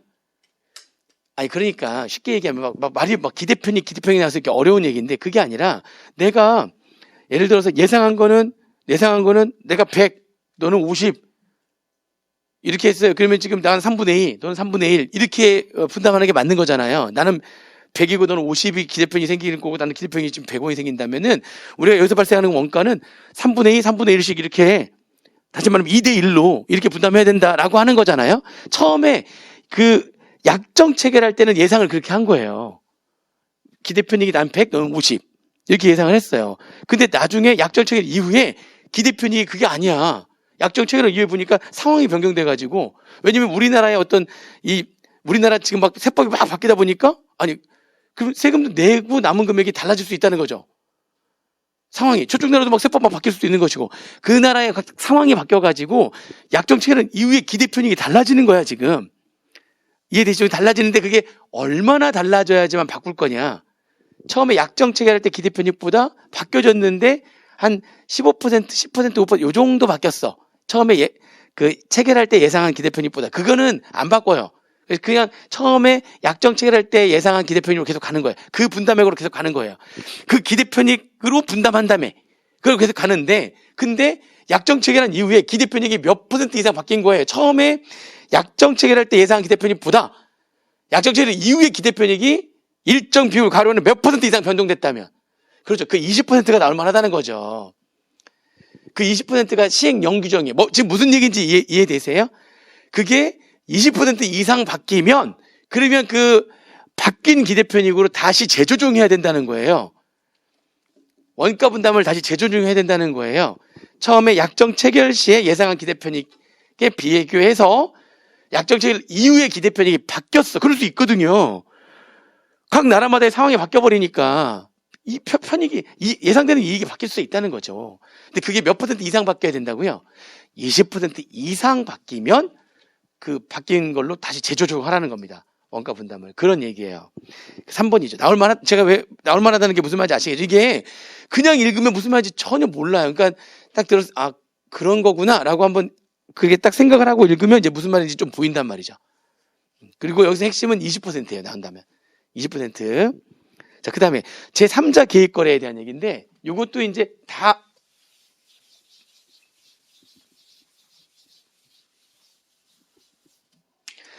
그러니까 여기 국내에 갑이라고 하는 자가 이렇게 있고요. 얘가 사실은 지금 거래를 누구랑 했냐면 국외에 있는 A랑 했는데, B라고 할게요. B랑 했는데 얘는 얘하고 특수한 계좌가 아니에요. 얘가 지금 얘가 얘한테 지금 물건을 팔았거든요. 이렇게. 그리고 이제 대가를 받았거든요. 근데 이게 누구여야지만 우리가 이전가격세제를 적용하는 거예요. 얘가 갑의 국외 특수관계인이어야지만 이전가격세제를 적용하거든요. 근데 얘는 특수관계자가 아니야. 그러면 이제 이 금액, 얘가 얼마를 거래했든지 간에 60원 받았거든요. 이거에 대해서는 이전가격세제를 적용하지 않아야 되는 게 맞는 거죠. 근데 알고 보니 여기 쓱 보니까 뒤에 보니까 누가 있어요 지금? 얘의 국외 특수관계인 이게 섞여가지고 사실은 얘가 얘랑 거래하는 건데 얘가 3자가 섞여 있는 거죠. 사실 알고 보니 이게 겉으로 볼 때 이렇게 보이지만 실질은 누구랑 거래한 거예요 지금? A랑 거래한 거예요. A랑. 그게 제3자 개입 거래인데 두 가지 요건을 모두 추억하면은 얘가 낀 걸로 보는 거예요. 사실은 누구랑 거래한 걸로 보는 거예요? 이게 국외 특수관계인이 A랑 거래하는 걸로 보는 거죠. 두 가지가 충족되면 돼요. 얘하고 지금 첫 번째 1번이 얘하고 거래했는데 그게 얘하고 지금 거래를 했지만 얘하고 그게 사전 계약을 해가지고 얘하고 거래한 거야. 거래를 얘랑 했는데 누구랑 사전 계약을 맺은 거예요? 국외 특수관계인과의 사전 계약을 맺어가지고 계약은 얘랑 사전 계약을 맺었고 거래는 실제로 B하고 한 거죠. 그럼 실제로 누구랑 한 거랑 마찬가지예요. A랑 한 거지. 근데 이것만으로는 안 돼요. 사전 계약을 맺었어야 되고요. 이 거래인데 얘랑 사전 계약을 맺은 거예요. 얘랑. 그리고 이제 2번입니다. 2번에 해당 거주자와 국외 특수인과 관계인 간에 그 거래 조건이 실제로 결제되는 거. 그러니까 다시 말하면 60원도 이 거래도 누구랑 결정한 거예요. 그러니까 사전 계약도 이렇게 맺었고, 그죠? 그 다음에 거래 조건도 얘하고 결정한 거예요. 이 거래 조건도 얘하고 해가지고 얘가 결정한 거예요. 국외 특수관계인이. 이 두 가지가 모두 충족했다면은 사실은 얘하고 거래하는 건데 그냥 중간에 누가 낀 것 뿐이죠. B라고 하는 제3자가 낀 거야. 그러면 이거는 얘랑 거래한 걸로 봐가지고 이것도 정상가격 따져가지고 조정하겠다는 거죠. 이전가격세 적용하겠다. 이거를 우리가 제3자 뭐라고 한다고요? 제3자 개입거래. 이 두 가지가 충족됐다면 거래는 얘랑 했지만 실제로 누구랑 거래한 거예요? A랑 거래한 거라는 거예요. B가 그냥 제3자가 낀 것 뿐이야. 그런 겁니다. 그 두 가지가 모두 갖춰져야 된대요. 그런 말 나오죠. 모두 갖춰진 경우에는 국외 특수관계인과 국제거래를 한 것으로 본다는 거죠. 겉으로는 얘랑 거래했지만 이 두 가지가 모두 충족되면 얘랑 거래한 걸로 봐서 이전가격세제. 다시 말하면 이거에 대해서 무슨 가격을 또 산출하는 겁니까? 정상가격을 산출해가지고 그 금액으로 조정하는 이전가격세제를 적용한다는 겁니다. 이해되시죠? 자, 그 다음에 상계거래 인정. 이게 이전가격세제가 나올 만한 게 많겠네요. 언제나 이전가격세제는 국조법의 근간을 이루기 때문에, 그렇죠? 언제나 나올 수 있는데 이제 거기에 이제 상계거래 인정이라는 거, 이건 제3자 계획거래고, 상계거래 인정인데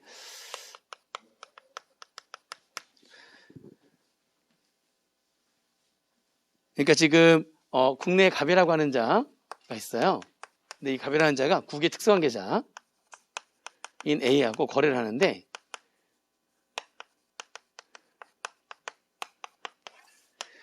얘가 기술 이전을 해준 거예요. 갑한테. 특수한 계좌인데 얘가 얘한테 기술 이전을 해준 겁니다.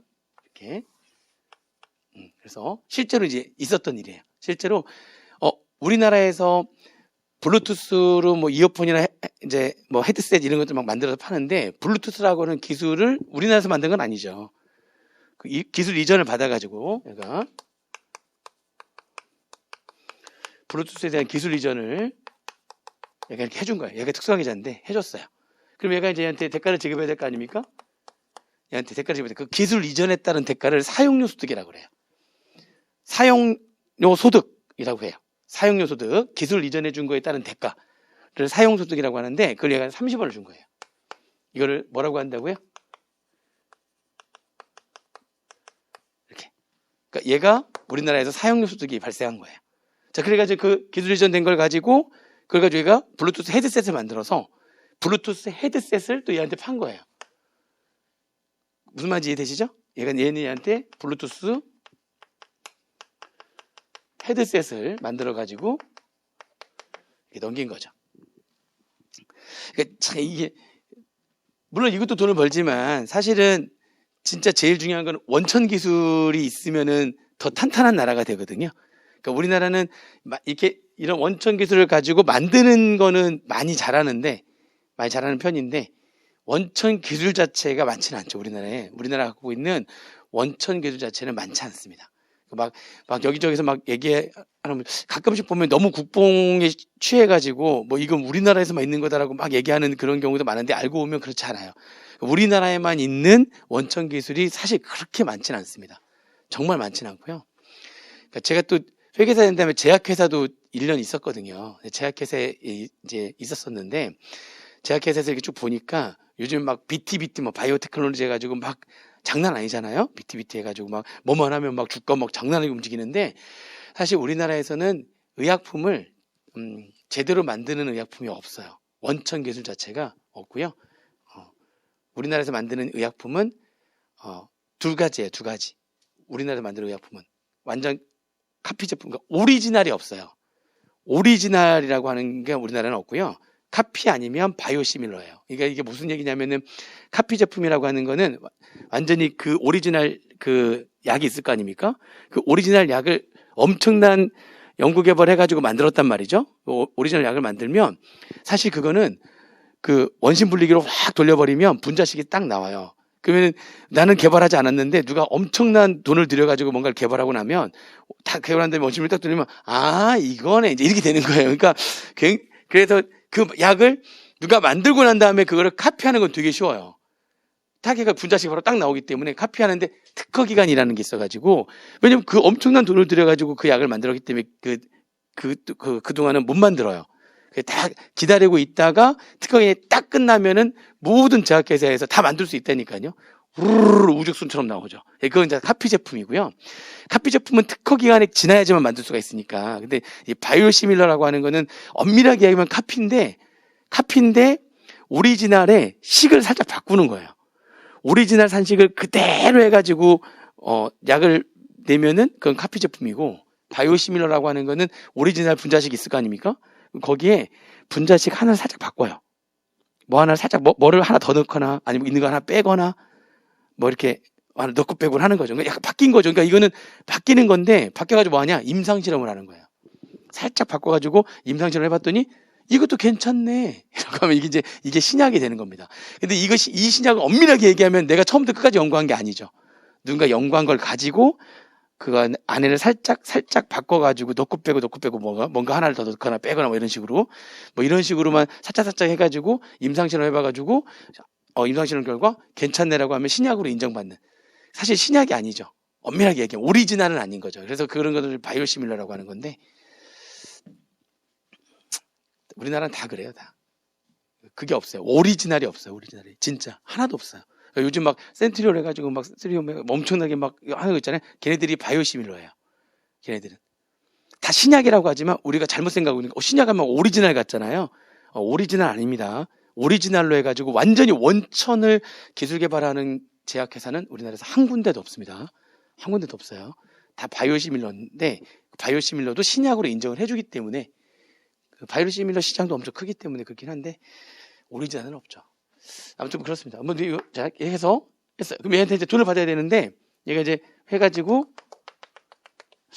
금액을 얼마로 내가 잡아놨냐면 해가지고 100이라는 돈을 뭐 이건 뭐 30억이었고 얘는 뭐 100억이었고 이렇게 됐어요.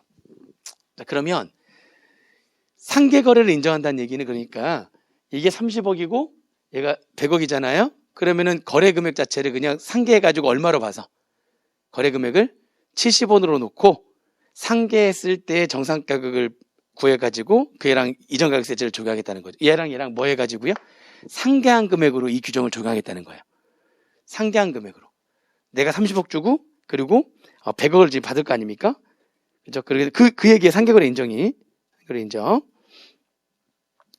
근데 이제 이걸 하려면은 이제 이걸 하나의 국제거래로 본다는 거죠. 이게 거래를 두 개 한 거잖아요. 이 거래를 하고 이 거래를 했는데 이거를 하나의 국제거래를 봐가지고 이전가격세제를 적용하겠다고 하는 게 지금 상계거래 인정인데 그러려면은 요건을 충족해야 된다 해서 A에 두 가지 요건을 모두 갖춰야 된다고 해가지고 거주자가 같은 국외 특수인과 관계인과 같은 과세인도 내에 다른 국제거래를 통해서 그 차액을 상계하기로 사전에 합의했을 거. 같은 특수관계인한테서 뭔가를 매입한 게 있고 뭔가를 판 게 있다는 거죠. 같은 애죠, 같은 애. 그래서 이런 거래가 있다면 이거 우리 상계하자라고 합의를 했어야 된다는 거고요. 그리고 사전 합의 사실과 상계 거래 내용을 증명하면 됩니다. 그러면은 이거를 하나의 국제거래로 보고 이전 가격세제를 적용해가지고 조정을 하겠다는 겁니다. 하나의 국제거래로 볼 때 이걸 우리 상계거래 인정이라고 하는데요. 중요한 건 여기서 이제 나오는 게 그럼 이거 뭐 상계거래 해가지고 지금 거래 금액을 70억으로 놓고 그래서 하나의 거래를 봤을 때는 얼마를 주고받았어야 되느냐. 그래서 하나의 거래를 봤을 때 정상가액 구해가지고 이제 이전 가격세제를 적용하면 되는데 여기서 나오는 거는 그 다음이에요. 뭐 상계거래 뭐 인정하면 되지. 그 다음이에요. 뭐냐면 상계거래를 인정했다 할지라도 그럼 순액으로 얘가 얘한테 그냥 70억만 주면 되는 거 아닙니까? 아니지. 얘가 얘한테 70억을 받으면 되는 거 아닙니까? 지금 그러니까 30억 주고 100억을 받아야 되는 거니까 순액으로 그냥 70억을 받으면 되는 거잖아요. 그런데 상계거래를 인정했다 할지라도요. 얘가 얘한테 줬었어야 되는 금액 얼마? 30억. 자, 우리나라에서 외국법인한테 이자를 주거나 배당금을 주거나 지금 사용료 소득을 주거나 지금 이런 것들 기술 이전에 대한 로열티죠. 이런 거 줄 때는 우리나라에서 원천 징수를 해야 되거든요. 그럼 지금 이게 상계거래가 인정돼 버리면은 그냥 나는 받지 않고 얼마만 얘한테 주면 되는 거죠? 70억만 주면 되는 거잖아요. 그렇죠? 그럼에도 불구하고 원천 징수는 무조건 해야 돼요. 주고 받은 걸로 해가지고 상계거래 했으면 안 주고 받기만 하면 되는 거 아닙니까? 사실 70억을. 그럼에도 불구하고 상계거래가 인정이 됐음에도 불구하고 얘가 이거에 대한 뭐를 해야 된다고 이때? 이거에 대한 원천 징수해야 된다. 그 얘기입니다. 이거에 대한 원천 징수는 해야 되는 거예요.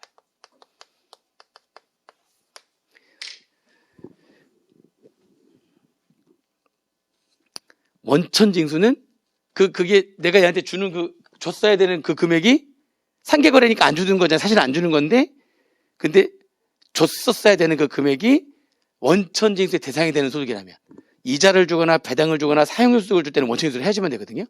그게 원천 징수 대상이 되는 소득이라면 그러면 이런 말 나오죠. 거기 이번에 상계거래가 없는 것으로 보아 해당 원천 징수 규정을 적용한다. 그래서 상계거래가 인정되는 경우에도 법인세나 소득세법에 따른 원천 징수의 대상이 되는 거래의 경우에는 상계거래가 없는 것으로 봐서 원천 징수를 한다는 규정을 적용한다는 겁니다.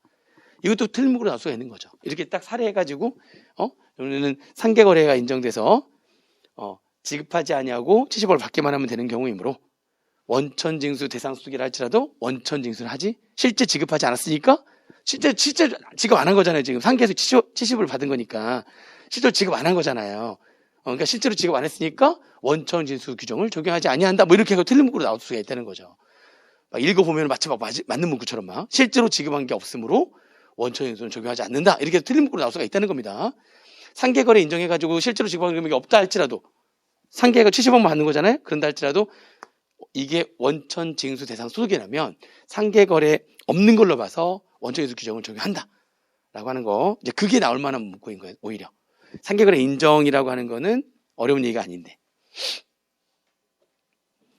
그 다음에 최악 상대국의 과세 조정에 대한 대응. 이거 아까 얘기한 건데, 아까 우리 처음에 들어왔을 때 이쪽에서 지금 100원 받아야 되는데 지금 60원만 받은 거예요. 그러면은 이전가격세제는 기본적으로 처음 출발이, 그러면 그 40원을 얘한테서 어떻게 해라? 받아라. 그러면 40원을 받게 되면 얘는 그냥 그만큼이 또 수익이 될 거니까 세무조정이 안 뜰 거고요. 정상적인 거래가 됐으니까 얘는 40원을 더 준 금액이 비용이 될 거니까 세무조정이 안 뜨겠죠. 그거 자체가 조정이에요. 너 40원 더 주고받아. 그러면 되죠, 그냥. 근데 주고받지 않았어. 얘가 안 받았어요, 40원을. 그러면 이쪽에서 어떻게 안 받았더라도 입금 산입하겠다. 그죠? 그럼 이쪽에서 어떻게 한다? 이쪽에서는 그거를 송금 산입하겠다. 안 줬는데도. 그거를 뭐라고 한다고요? 대응 조정이라고 한단 말이에요. 상대 쪽에서의 과세 조정에 대한 이쪽에서의 대응 조정이라고 한다고요. 그러면 이제 대응 조정이라고 하는 거는 도대체 왜 하는 거냐라고 하는 건데, 그 왜 하는 거냐는 거 설명하기 전에 거기 그 절차를 잠깐 봐볼게요. 그죠? 1번에 아무튼 최악 상대국이 거주자와 국외 특수관과의 거래 가격을 정상 가격으로 조정해서 이에 대한 상호합의 절차가 종결된 경우에는 과세 당국은 그 합의에 따라 거주자와 각 과세 연도 소득금액 및 결정세액을 조정해서 계산할 수 있다. 그러니까 최악 상대국 쪽에서 과세 조정을 했다면, 입금 산입을 했다면 이쪽에서는 그거에 대해서 송금 산입할 수 있다. 지금 이 얘기인데요. 이 얘기인데 그 밑에 그 이유는 이렇게 나와 있는데, 그거를 제가 이제 좀 이따 좀 더 명확하게 설명을 드릴게요. 그리고 동그라미 2번 가볼게요. 이러한 특례 규정에 적용을 받고자 하는 거주자는 상호합의 결과에 통보를 받은 날, 일방적 사전 승인이라는 건 좀 나중에 이제 그 상호합의 절차에서 나오는 얘기들인데, 아무튼 상호합의 결과에 통보를 받은 날부터 몇 개월 이내에, 3개월 이내에 납세지 관할 세무장에게 수정신고 또는 경정 청구를 해야 된다 라고 하는 겁니다. 그러니까 과거 일이잖아요. 저쪽에서 과세 조정을 하거를 나중에 내가 알게 되면은 상호합의 결과에 통보를 받은 날부터 몇 개월 이내에, 일단 3개월에다 동그라미, 3개월 이내에 수정신고나 경정청구를 하면 내가 이제 송금 산입해야 될 거 아닙니까? 경정청구가 되겠네, 이쪽에서는. 이번에는 송금 산입을 하게 되면, 그렇죠? 그런 대응 조정으로 송금 산입을 하게 되면 경정청구를 해야 되는 거죠. 세금이 줄어들 거니까 경정청구를 해야 되는데 몇 개월 내에? 3개월 내에 한다는 거 동그라미 쳐놓으시고요. 3개월 내에 한다는 거 동그라미 쳐놓으시고,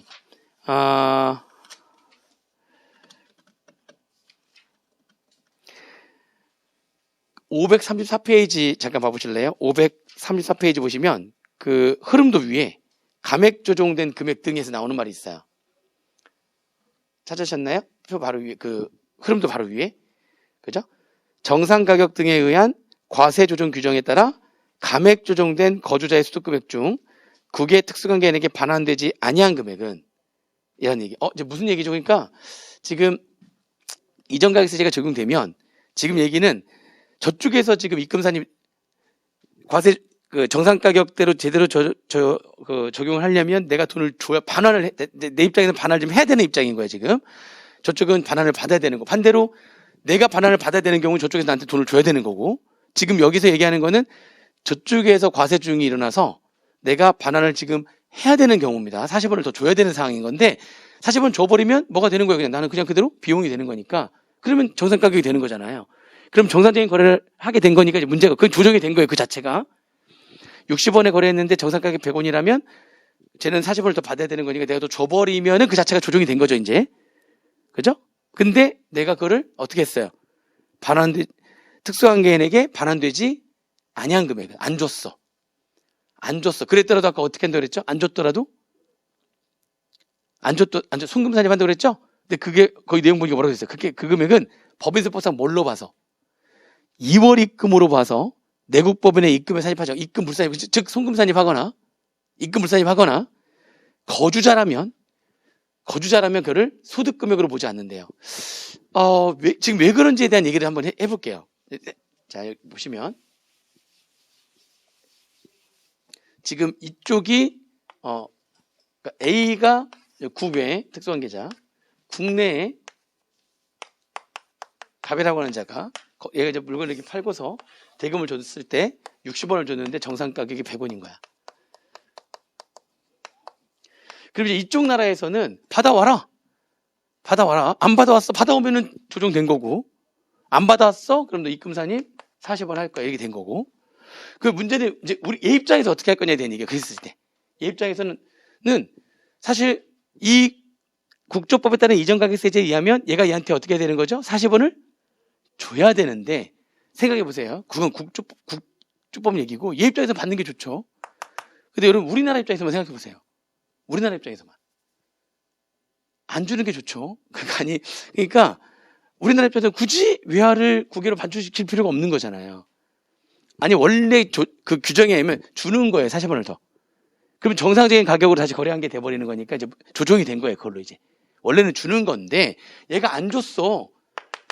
얘가 안 줬어요. 안 줬을 때 얘한테 불이익을 주면 안 되는 거예요. 줬어야 되는데 안 준 거를 2월 입금처럼 보겠대요. 줬어야 되는데 안 줬잖아요. 안 주면 어렵게 생각하지 마시고요. 줬어야 되는데 안 주면 나한테 이익이 되는 거 아니에요 지금? 줬어야 되는데 안 줬잖아요. 그럼 그게 나한테 이익이 되는 거잖아요 지금. 그 이익을 2월 입금으로 보겠대요. 2월 입금으로 봐서 그래서 바로 뭐 해주겠다고 40원만큼을 입금, 불산입, 송금, 산입 해주겠다는 거죠. 우리나라 입장에서는 이렇게 해주는 게 맞죠. 우리나라 입장에서는 안 줬어? 안 주면 잘한 거잖아요. 외화가 유출 안 되는 거니까. 우리나라 입장에서 봤을 때는 그러니까 안 줬더라도 입금 불산입 해주겠다는 겁니다. 뭘로 봐서? 근거 규정은 2월 입금으로 봐서. 2월 입금으로 봐서. 무슨 얘기죠? 왜 2월 입금이냐? 아까 얘기했죠. 100원짜리인데 60원에 거래했으면 얘는 손해가 나요? 이익이 나요? 그렇죠. 얘는 이익이 난단 말이에요. 이미 이익을 구성했어요. 쉽게 얘기하면 상대적으로 이익이 난 거 아닙니까 지금? 100원 줬는데 60원 준 거니까 이익이 났다니까요. 40원만큼. 근데 지금 지나서 들켰어요. 이제 줘야 되는데 안 줬어요. 안 줬어요. 안 주면 또 뭐가 생기는 거죠? 줘야 되는데 안 준 거야. 그러면 또 그것도 이익이 발생하는 거 아니에요? 쉽게 얘기하면. 그러니까 2월 입금이 2번 잡히는 걸로 봐서 이렇게 보는 거예요. 이 거래할 때 이미 뭐가 난 거죠? 상대적으로 지금 이익이 난 거예요. 이쪽에서는. 근데 들켜서 그럼 줘야지. 근데 안 줬네. 안 주면 그것도 이익 아니에요? 어떻게 보면 또. 그걸 어떤 개념으로 보는 거냐면 뭔가 입금 불산입하려면 근거 규정이 있어야 되는 거잖아요. 우리는 안 주면 좋은 건데. 그리고 안 주면 좋은 건데 안 주더라도 입금 불산입 해주면 내가 안 주겠죠. 주면 당연히 비용이 되니까 송금이 될 것이고 안 주더라도 입금 불산입을 해주면 얘는 안 줄 거 아니에요. 우리나라 입장에서 안 나가는 게 좋으니까 안 줬으면 좋겠거든요. 그 규정에 의하면 주는 건데 안 줬으면 좋겠거든요. 그러니까 안 주더라도 입금 불산입 해주는데 뭔가 근거 규정이 있어야 될 거 아니에요. 그 근거 규정을 뭘로 잡은 거예요? 2월 입금으로 잡은 거예요. 근데 그게 맞거든 그게. 왜냐면 그때 거래할 때 뭐가 발생한 거니까. 이익이 발생한 건데 들켰어. 그럼 줘야 되는데 안 줬어. 그러면 그것도 이익 아닙니까? 이익이 몇 번 잡히는 거죠? 2번 잡히는 거. 이걸 우리가 무슨 입금이라고 하는 거예요? 2월 입금이라고 하는 거죠. 그 2월 입금 개념을 가지고 입금 불산입 해주는 겁니다. 그건 우리나라만 그런 게 아니라 이쪽 나라도 마찬가지겠죠. 그러니까 안 주는 게 좋으니까 그러니까 그죠? 그러니까 이쪽은 줘도 안 줘도 입금 불산입이에요. 이쪽은 그걸 대응 조정이라고 한단 말이에요. 무슨 말인지 이해되시죠? 그렇게 보시면 됩니다. 줬으면은 그냥 정상가격으로 돼버린 거니까 문제가 없는 거고. 근데 우리나라 입장에서 안 주는 게 좋지. 안 주더라도 뭐 해주겠다. 송금산이 입금 불산입 해주겠다. 근데 어떤 논리적 근거를 갖고 얘기했다? 2월 입금. 이게 왜 2월 입금이지? 그거에 대한 얘기를 해드린 거예요, 지금. 무슨 말인지 이해되시죠? 거래 당시에 이익이 났거든. 나중에 들켰네? 그럼 줘야 되는데 안 줬어? 그것도 이익이 또 나는 거거든. 그러니까 어떻게 보면. 그러니까 그게 이익이 2번 잡힌다는 거죠. 2월 입금 개념으로 입금 불산입 한다는 겁니다. 우리나라에서는 굳이 외화를 유출할 필요가 없으니까. 다 모든 나라가 다 마찬가지인 거야. 그래서 모든 나라가 다 무슨 조정을 합니까? 이쪽에서 과세 조정을 하면 이전가격세를 적용해서 과세 조정을 한다는 게 입금 불산입 하겠다는 거죠? 그럼 이쪽에서는 다 뭐 한다? 입금 불산입, 송금 산입 한다. 모든 나라가 다 그렇게 대응 조정을 한다는 거죠. 됐습니다. 자, 그런 얘기도 봤고요. 자, 그다음에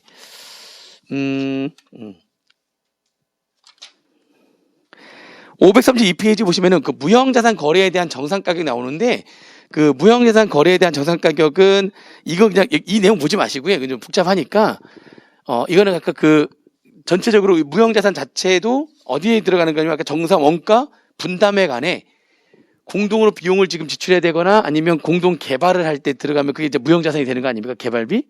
그 어떻게 특수관계자하고 같이 공동 개발했을 때 나는 무형자산 얼마를 무형자산으로 잡을 거냐 각각 그런 얘기거든요.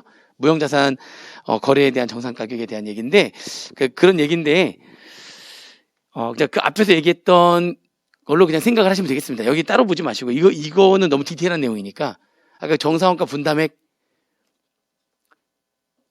뭘로 나눈다고 그러지? 기대? 편익? 기대 편익으로 나눈 그걸로 분담한다는 거죠. 근데 약정을 체결할 때의 예상된 기대 편익보다 약정 체결 이후에 기대 편익이 바뀔 수 있다. 거기서 핵심은 몇 % 이상 바뀌면 그렇죠. 처음에 그 약정할 때 예상했을 때 기대 편익보다 20% 이상이 바뀌면 그걸로 바뀐 걸로 조정해줘요. 20%가 안 되면 그냥 처음에 약정할 때 예상한 기대 편익으로 계속 분담하는 거고요. 근데 그게 바뀌면 재조정해야 된다는 거죠. 뭐 그런 얘기가 오히려 핵심이고 여기까지는 안 보셔도 될 것 같아요. 자, 그 다음에 소득금액 조정에 따른 소득처분 및 세무 조정에 대한 얘기인데 요거는 말이 너무 어렵잖아요. 말이 막 되게 어려워요. 되게 어렵고 막 이래서 얘는 그 뒤에 흐름도 있잖아요. 뒤에 나와 있는 흐름도 있죠. 그 흐름도를 정리를 하면서 같이 이렇게 내용을 볼 거예요. 그러니까 이 말로 쫙 적혀 있는 거 보면은 와 미치고 환장하니까 흐름도를 가지고 정리를 먼저 하는 게 좋아요. 이 흐름도가 딱 두 가지가 있어요. 이거하고 조세회피 방지세제하고 그 두 개는 좀 내용이 어려워서 흐름도를 이해를 하셔야지가 무슨 말인지 이해가 되거든요. 흐름도 위주로 해가지고 보겠습니다. 일단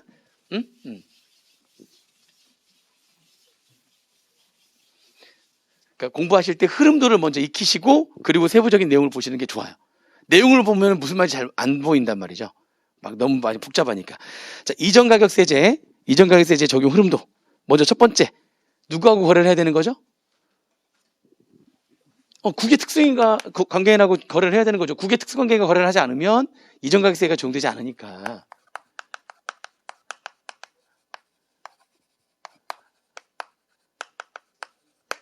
이전가격세제에 대한 적용 흐름도입니다. 제일 먼저 따질 게 뭐예요? 국외 특수관계인과 거래를 한 거냐?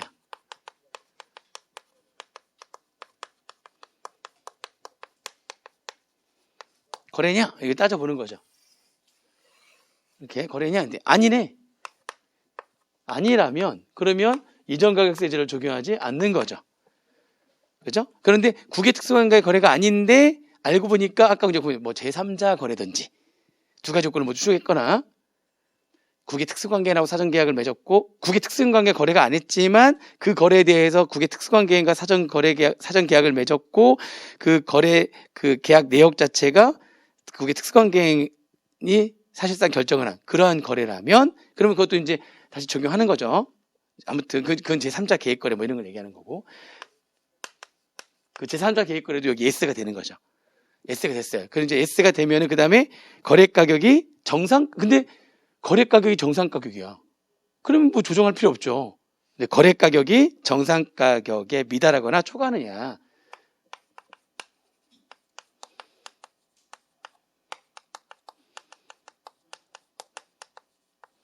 예, 미달하거나 초과하느냐 라고 하는 거죠. 근데 미달하거나 초과하지 않는다는 얘기는 거래 가격이 정상 가격이라는 얘기죠. 거래 가격이 정상 가격이라면 그죠? 그러면은 또 이전가격세제를 또 적용하지 않는 거죠. 적용하지 않아요. 이런 얘기예요. 이제 어렵지 않죠. 지금 여기까지. 이것도 예스가 되면 이제 적용이 되는 거죠. 국외 특수관계인과 거래를 했고 그 거래 가격이 정상 가격에 미달하거나 초과하는 거래가 됐어요. 그러면 이제 어떻게 할 거냐? 그러면 아까 100원인데 60원만 받은 거예요, 지금. 그럼 우리나라 쪽에서 이제 조정을 하는 거죠. 저쪽은 대응 조정하는 거고. 우리나라 쪽에서는 어떻게 하라고 했죠? 받아오라고 했잖아요. 근데 받아오려면 시간이 좀 걸리잖아요. 그러니까 일단 어떻게 하냐면 일단은 입금 산입을 해야 되노. 입금 산입으로 결정을 합니다. 입금 산입으로 결정 및 경정을 해요. 일단 이렇게 결정하면서 뭐라고 하느냐? 너 그 금액 상대방한테 일단은 받아와 라고 한단 말이에요. 근데 이제 그 사이에 중간에 이제 뭔 얘기 좀 있죠. 이제 일단 받아올 때까지는 임시 유보로 잡아요. 임시유보, 입금산입 임시유보로 잡아놨다가 받아왔어? 그러면 임시유보 소멸, 지워버리면 돼요. 받아오면 그만큼 장부에 뭘로 잡힐 거니까. 수익으로 잡힐 거니까 임시유보 잡아둔 금액을 지워버리면 되고, 임시유보로 딱 입금산입 임시유보로 잡아놨는데 일정 기간 내에 반환 못 받았어? 그러면 입금산입으로 이제 딱 정리를 해버리는 거예요. 입금산입 하면서 임시유보가 아니라 이제 받아왔어야 되는데 안 받은 거니까, 그는 내가 받아야 되는데 안 받은 거니까 그때는 사회유출된 걸로 보는 거예요. 또는 그 상대방에 따라 달라지는데, 좀 이따 볼 건데요. 그 받아왔어야 되는데 안 받은 금액을 어떻게 처분하거나 조정하거나, 그거를 이제 이전가격세제라고 표현하는데, 그게 둘로 나눠요. 둘로 나눠가지고 사회유출된 걸로 볼 거냐, 아니면, 그러니까 크게 두 가지. 내가 제 주주일 수도 있고요. 제가 나의 주주일 수도 있죠. 아니면 사업의 실질적인 사업 방침을 실제로 결정하는 경우는 서로 주주가 아닐 수도 있긴 한데, 크게 내가 주주건 50% 이상 갖고 있는 주주거나 제가 나의 50% 이상 갖고 있는 주주거나 할 수 있잖아요. 제가 주주잖아요. 그러면은 쟤한테서 받아야 될 걸 안 받은 거잖아. 그럼 뭘로 소득 처분하겠어요? 그렇죠, 배당. 입금산입하고 배당으로 처분하는 거고요. 그런 식이야. 무슨 말인지 이해되시죠? 만약 내가 주주야. 그러면 내가 쟤한테 받아야 되는데 안 받은 거는, 내가 주주라는 얘기는 제가 쟤한테 출자를 했으니까 주주가 된 거 아닙니까? 근데 내가 쟤한테 받아야 될 거 안 받은 거는 그 금액만큼 출자를 더한 걸로 본대요. 자, 출자를 하면 그만큼 출자를 하면 할수록 뭐가 되는 거죠? 차별이 붕괴를 하면? 내가 출자를 하면 뭘 받죠? 쟤한테 뭐가 늘어나죠? 쟤에 대한 나의 지분이 그렇죠. 그러면 출자를 하는 것만큼 사실은 일반적으로 출자했다면 회계 처리가 현금 나가면서 차변에 뭐가 뜨는 거죠? 주식이 뜨는 거죠. 내가 출자를 하게 되면 돈이 그만큼 나가면서 그만큼 투자 주식가액이 증가가 되는 거예요. 그게 출자한 거잖아요. 그러면 내가 쟤한테 지금 받아야 되는 걸 안 받았는데, 내가 지금 주주인 거예요. 제 주주. 근데 내가 쟤한테 받아야 될 거 안 받은 거는 그만큼을 출자를 더한 걸 본대요. 주식 지분을 더 증가시킨다는 거죠. 주식가액을 증가시킨다는 얘기입니다. 그렇게 하거나. 그걸 우리가 이제 이전가격세제에 대한 처분 및 조정이라고 얘기하는 건데요. 그거는 일단은 어떻게 된다고요? 입금산입으로 결정 경쟁을 하고 임시유보 처분했다가 일정 기간 동안에 반환받으면 임시유보 소멸. 조정된 거니까 일정 기간 동안에 반환받지 못하면 그때 가서 이제 이전소득 금액에 대해서 처분 및 조정을 한다는 겁니다. 아까 얘기한 것처럼 출자의 증가를 보거나, 아니면 제가 나의 주주라면 배당으로 처분하거나. 무슨 말인지 이해되시죠? 그렇게 가는 거예요. 흐름이 그렇게 가는 거예요. 근데 그러면 얘기를 이제 처음에 뭘로 해야 되는데, 임시 유보 처분하고 일정 기간 동안 반환받는 걸 기다려 주려고 했는데, 임시 유보 처분하려고 했더니 그게 임시 유보 처분 적용 배제 특례 사유에 해당하는 거냐? 임시 유보 처분 적용 배제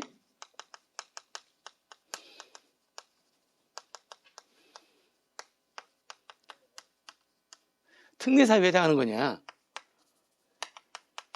원래는 임시유보 처분을 해야 되는데 여기에 해당되면 임시유보 처분을 안 한대요. 임시유보 처분 안 하고, 여기에 해당되면 안 하고요.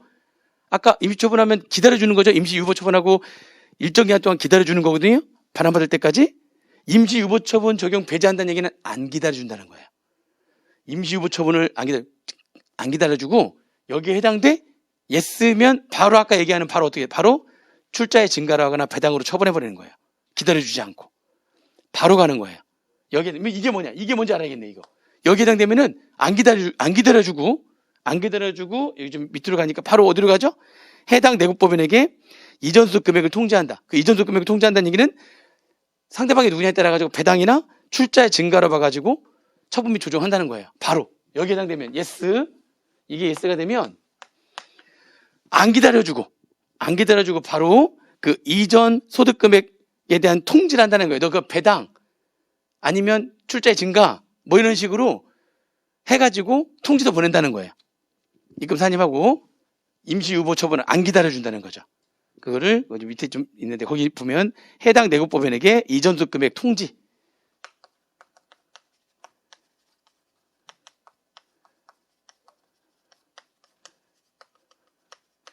이전소득 금액을 통지한다는 얘기는 아까 얘기한 대로 상대방 국외 특성회계가 누구냐에 따라서 배당으로 하든 출자 증가로 하든 그렇게 처분비 조정해서 바로 통지서 보내버리겠다는 거죠. 안 기다려주고.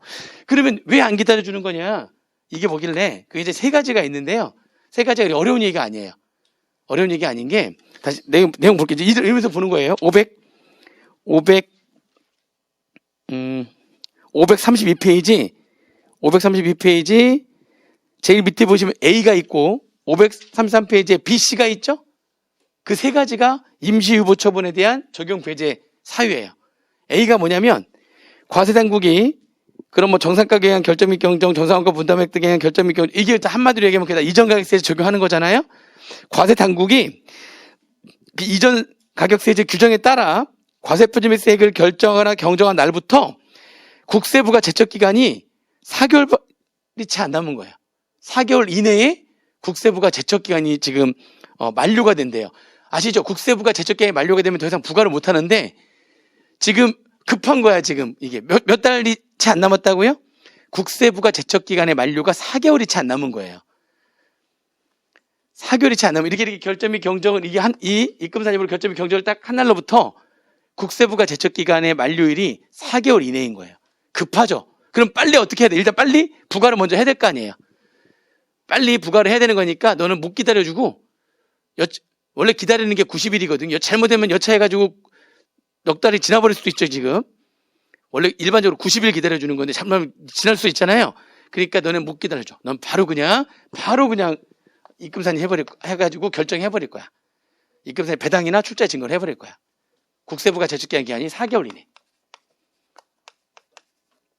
자, 두 번째는 뭐냐면, 두 번째는 이제 이 과세 당국이 아니라 해당 내국법인이 반대로 빨리 처분해 주세요 라고 요청하는 거예요.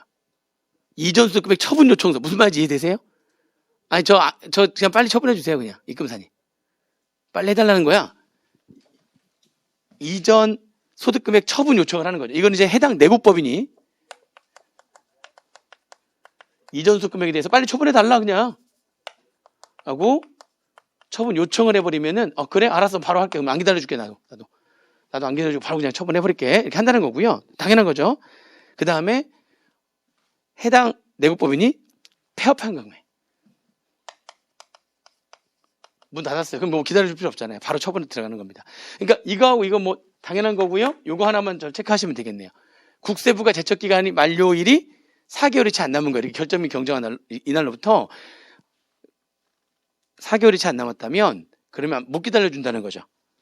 임시유보 처분하는 것 자체가 일정 기간 기다려주겠다는 거거든요. 못 기다려주겠다는 거고 이거는 뭐 오히려 반대로 내국법인이 나 그냥 빨리 처분해달라 한 거 요청한 거고 이거는 문 닫은 거고.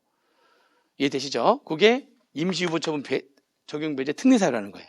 자, 여기까지 이해되시죠? 그러면 이게 아니어야지만 임시유보 처분을 하는 거네요. 만약 저기에 해당되면 임시유보 처분하지 않고 그냥 바로 어떻게 되는 거예요? 바로 가는 거니까 아니어야지만 임시유보 처분을 하는 겁니다. 그럼 임시유보 처분은 어떻게 하는 거냐? 이거 임시유보예요 라고 통지를 보내거든요.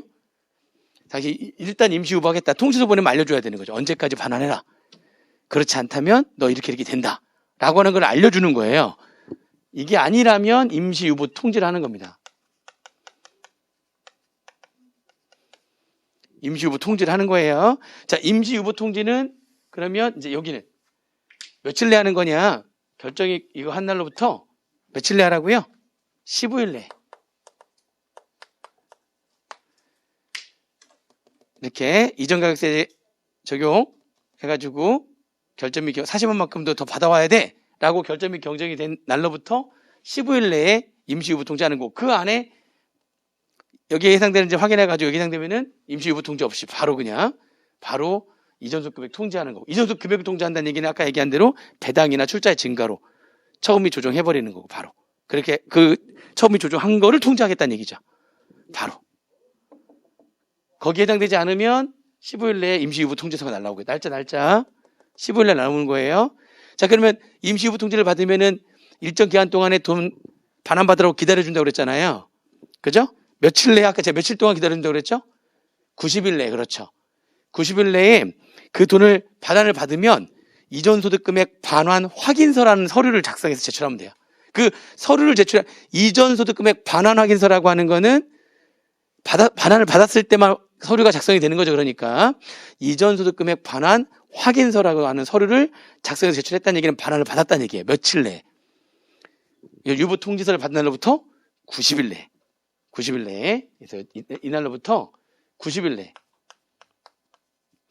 90일 내에 해당 내국법인이 뭐를 제출해야 한다고? 이전 소득 금액 반환 확인서를 제출했다면 반환 받은 거예요.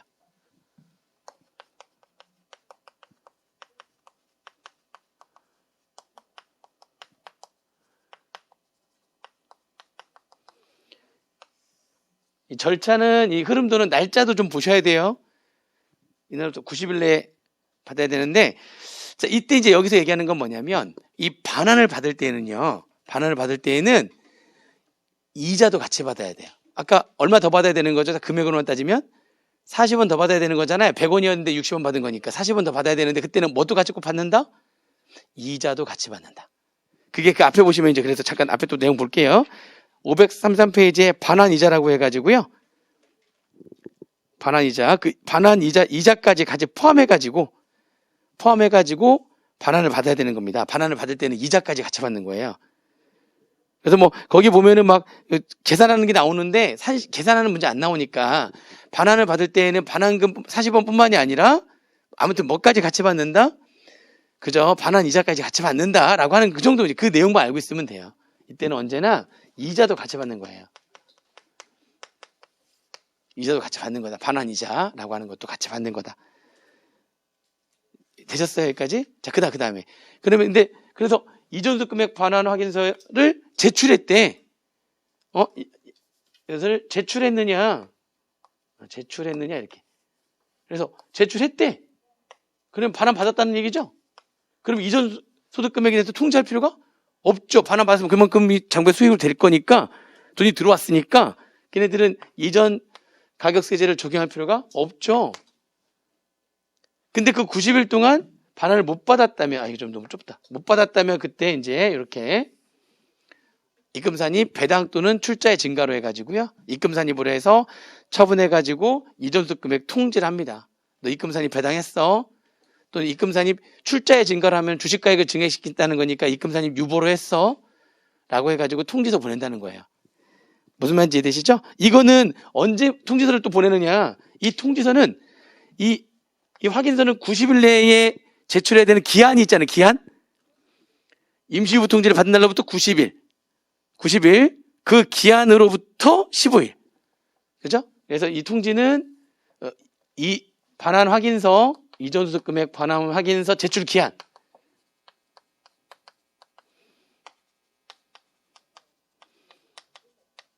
으로부터 며칠? 얘는 또 15일. 15일 내에 통지하는 겁니다. 보니까 통지는 15일이네. 통지는 다 15일이네, 다. 그죠? 요거는 90일 동안 기다려주는 거고. 90일 동안 기다려주는데 제출 안 했어? 그러면 이제 기다려 안 했어. 그러면 이제 작성해가지고요. 세무 조정해가지고요. 15일 내에 너는 입금산입 출자의 증가 유보야. 넌 입금산입 배당이야. 이렇게 해가지고 통지서를 보낸다는 얘기입니다. 흐름 이해되시나요? 이렇게. 거기까지 보시고, 그 밑에에 이제, 자, 꽃 표시에서 이 말이 나와요. 그 흐름도 제일 밑에. 여기까지, 이 흐름도 이해되시는 거 맞죠, 지금? 그 밑에 꽃 표시해가지고, 임시 유보 처분 없이, 임시 유보 처분 없이, 이전소득 금액 통지서를 받은 날로부터, 그러니까, 이게 무슨 얘기냐면은, 임시 유보 처분 없이 이전소득 금액 통지서를 받았대요. 뭐, 지금 그게 어디에 해당되는 거죠? 그렇죠. 여기에 해당되는, 여기 이 얘기죠, 지금. 임시유보처분 적용 배제 특례사유에 해당하게 되면 임시유보처분 없이 바로 이걸로 가는 거니까. 임시유보처분 없이 이전소득 금액 통지서를 받은 거예요. 지금 여기에 해당돼가지고. 이렇게 해가지고 받았다면 이거를. 받았어요. 임시유보처분 없이. 받았어요. 그런데 그렇게 받았는데 이제 이 흐름하고 별도 얘기예요. 이때. 이렇게 받았으면 원래 처분 입금사에 들어가는데 얘가 지금 이렇게 돼가지고 지금 그렇게 한 거 아닙니까, 지금? 빨리 해달라. 아니면 내가 문을 닫거나, 아니면 4개월밖에 안 남았거나 그래가지고 이거 없이 이거 통지서 바로 지금 들어간 건데 이 통지서를 받은 날로부터 임시후보 통지가 아닌 이 통지서를 받은 날로부터 이 경우만 그러죠. 이 경우만. 이 경우에 이 통지서를 받은 날로부터 며칠 내? 똑같이 임시후보 통지나 마찬가지로 이 통지를 받은 날로부터 며칠 내? 90일 내. 그렇죠. 90일 내에 만약에 돈을 반환받았다면 이전 소득금의 반환 확인서를 제출했다는 얘기는 반환받았다는 얘기죠? 제출했다면 그러면 다시 이 통지는 없는 걸로 해줄게. 그럼 그 돈이 다시 들어온 거니까 정상적인 거래가 돼버린 거잖아요. 그러니까는 이게 이 두 가지가 같이 움직여요. 얘가 아니면은 임시후보 통지가 되고 임시후보 통지를 받은 날로부터 90일 내에 얘를 제출해야 되는 거고 임시후보 처분에 적용 배제 특례사회에 해당하면은 임시후보 통지 없이 이 통지가 바로 나가버린다는 얘기죠. 이 경우에 이 통지가 바로 나가는데 이 통지를 받은 날로부터도 똑같이 얘나 마찬가지로 며칠 내? 그렇죠. 똑같이 90일 내. 90일 내에 얘를 제출했다는 얘기는 반환받았다는 겁니다. 그러면 이게 없는, 이 통지는 없던 걸로 하겠다. 받아버렸으니까 이제 정상적인 거래가 돼버린 거잖아요. 이 통지는 없던 걸로 하겠다. 이런 것들이 이제 문구로 나온다는 거죠. 그러니까 이게 무슨 말인지 알아. 이 흐름도 한해서 이게 무슨 말인지를 알아야 이 말들이 만약 틀린 문구가 나왔을 때 이거 골라낼 수가 있는 거예요. 이게 맞는 문구인지 틀린 문구인지. 흐름도를 이해하지 못하면 그냥 외울 때는 안 외워져요. 이게 잘 안 외워집니다. 이게 평상시에 공부하는 내용이 아니기 때문에 또 이 국제거래이기 때문에 쉬운 내용이 아니에요. 사실은 흐름을 정확히 이해하셔야 그 말들이 이해가 돼가지고 이해한 상태에서 여러분들이 한 3번 정도 보셔야 돼요. 이해가 된 상태에서 3번 정도 보셔야 시험 문제 나왔을 때 골라낼 수 있습니다. 오늘 한 번 보고 시험장 들어가면 그건 안 돼요. 그런 시험장 오늘 안 보는 게 좋아요. 차라리. 근데 보려고 마음을 먹었다면은 오늘 들으시면서 최대한 이해하시려고 노력하고, 그러니까 이 암기라는 게 그렇잖아요. 이해 없이 암기하면은 말짱 꽝이 외워지질 않는데 뭐. 그러니까 오늘은 이해를 하려고 노력하는 거고요. 이해가 된 상태에서 이 흐름도 같은 걸 그래서 그려드리는 건데 이 상태에서 한 3번 정도 보시면은 골라낼 수 있어요. 아, 맞아. 이건 얘 틀렸지. 아, 그래. 이래야지. 이 생각 난다는 거죠. 문구를 보면. 자, 이게 이제 흐름도입니다. 자, 그러면 요 흐름도는 이해되시는 거 맞죠? 요 흐름도 하에서 이제 이런 것들은 이제 말문제 나오는 거고, 이런 거. 임시유보 처분에 대한 생략 사유가 뭐냐, 처분 배제 사유, 특례 사유가 뭐냐, 이런 것들 하고, 그 다음에 이제 언제까지 이 날짜들 좀 정리하고, 그 다음에 이게 통지서가 나오면은 반환받지 못했다는 거잖아요. 반환받지 못했을 때는 어떻게 처분 및 조정할 거냐. 어떻게 처분 조정? 이게 3가지가 나눠집니다. 첫 번째, 내가 국외특수관계자의 관계인의 주주. 그죠? 두 번째는 국외특수관계인이 나의 내국법인이나 거주자의 주주. 내국법인의 주주. 그리고 세 번째는 지분관계가 아닐 수도 있잖아요. 그죠?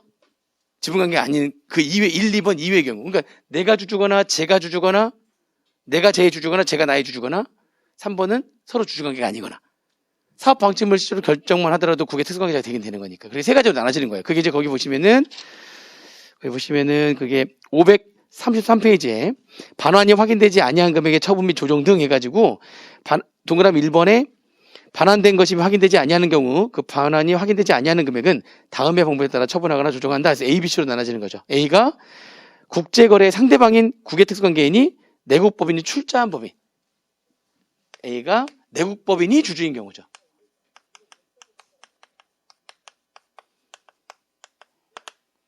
그죠? 그럼 어떻게 한다고? 입금 산입하고 어떻게 한다고요? 출자의 증가니까 그만큼 지분이 늘어나는 거예요. 안 받은 것만큼을 돈 안 받은 걸 준 걸로 봐가지고 지분을 증가시키겠다는 거예요. 출자의 증가로 보는 거니까, 투자 주식가액의 증가로 보는 거니까 유보. 그러니까 시험 문제에서는 유보라고 표현하지 않고요. 법문구는 출자의 증가로 조정한다. 이렇게 출자의 증가로 본다. 세무조정 한다면, 소득 처분한다면 유보가 되는 거예요. 출자의 증가로 처분한다. 그게 이제 실무상으로는 유보로 처분한다는 거고요. 반대 두 번째는 국외 특수관계자가 내국법인의 주주인 거죠. 응? 그게 그러면 국외 특수관계인이 주주인 거예요.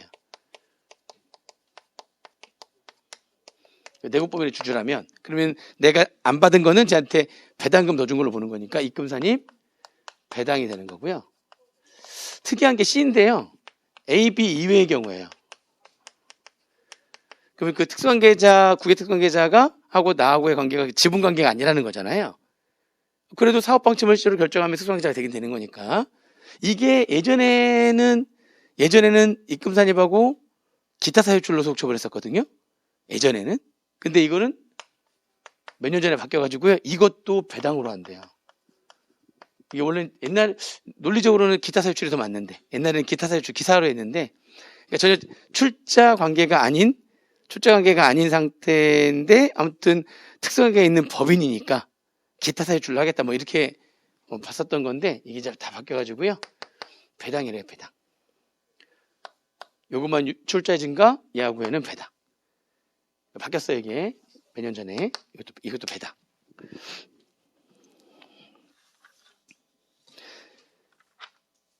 자, 이해되시죠? 그러니까 흐름도를 가지고 절차를 정리하시고 그러면서 내용을 보세요.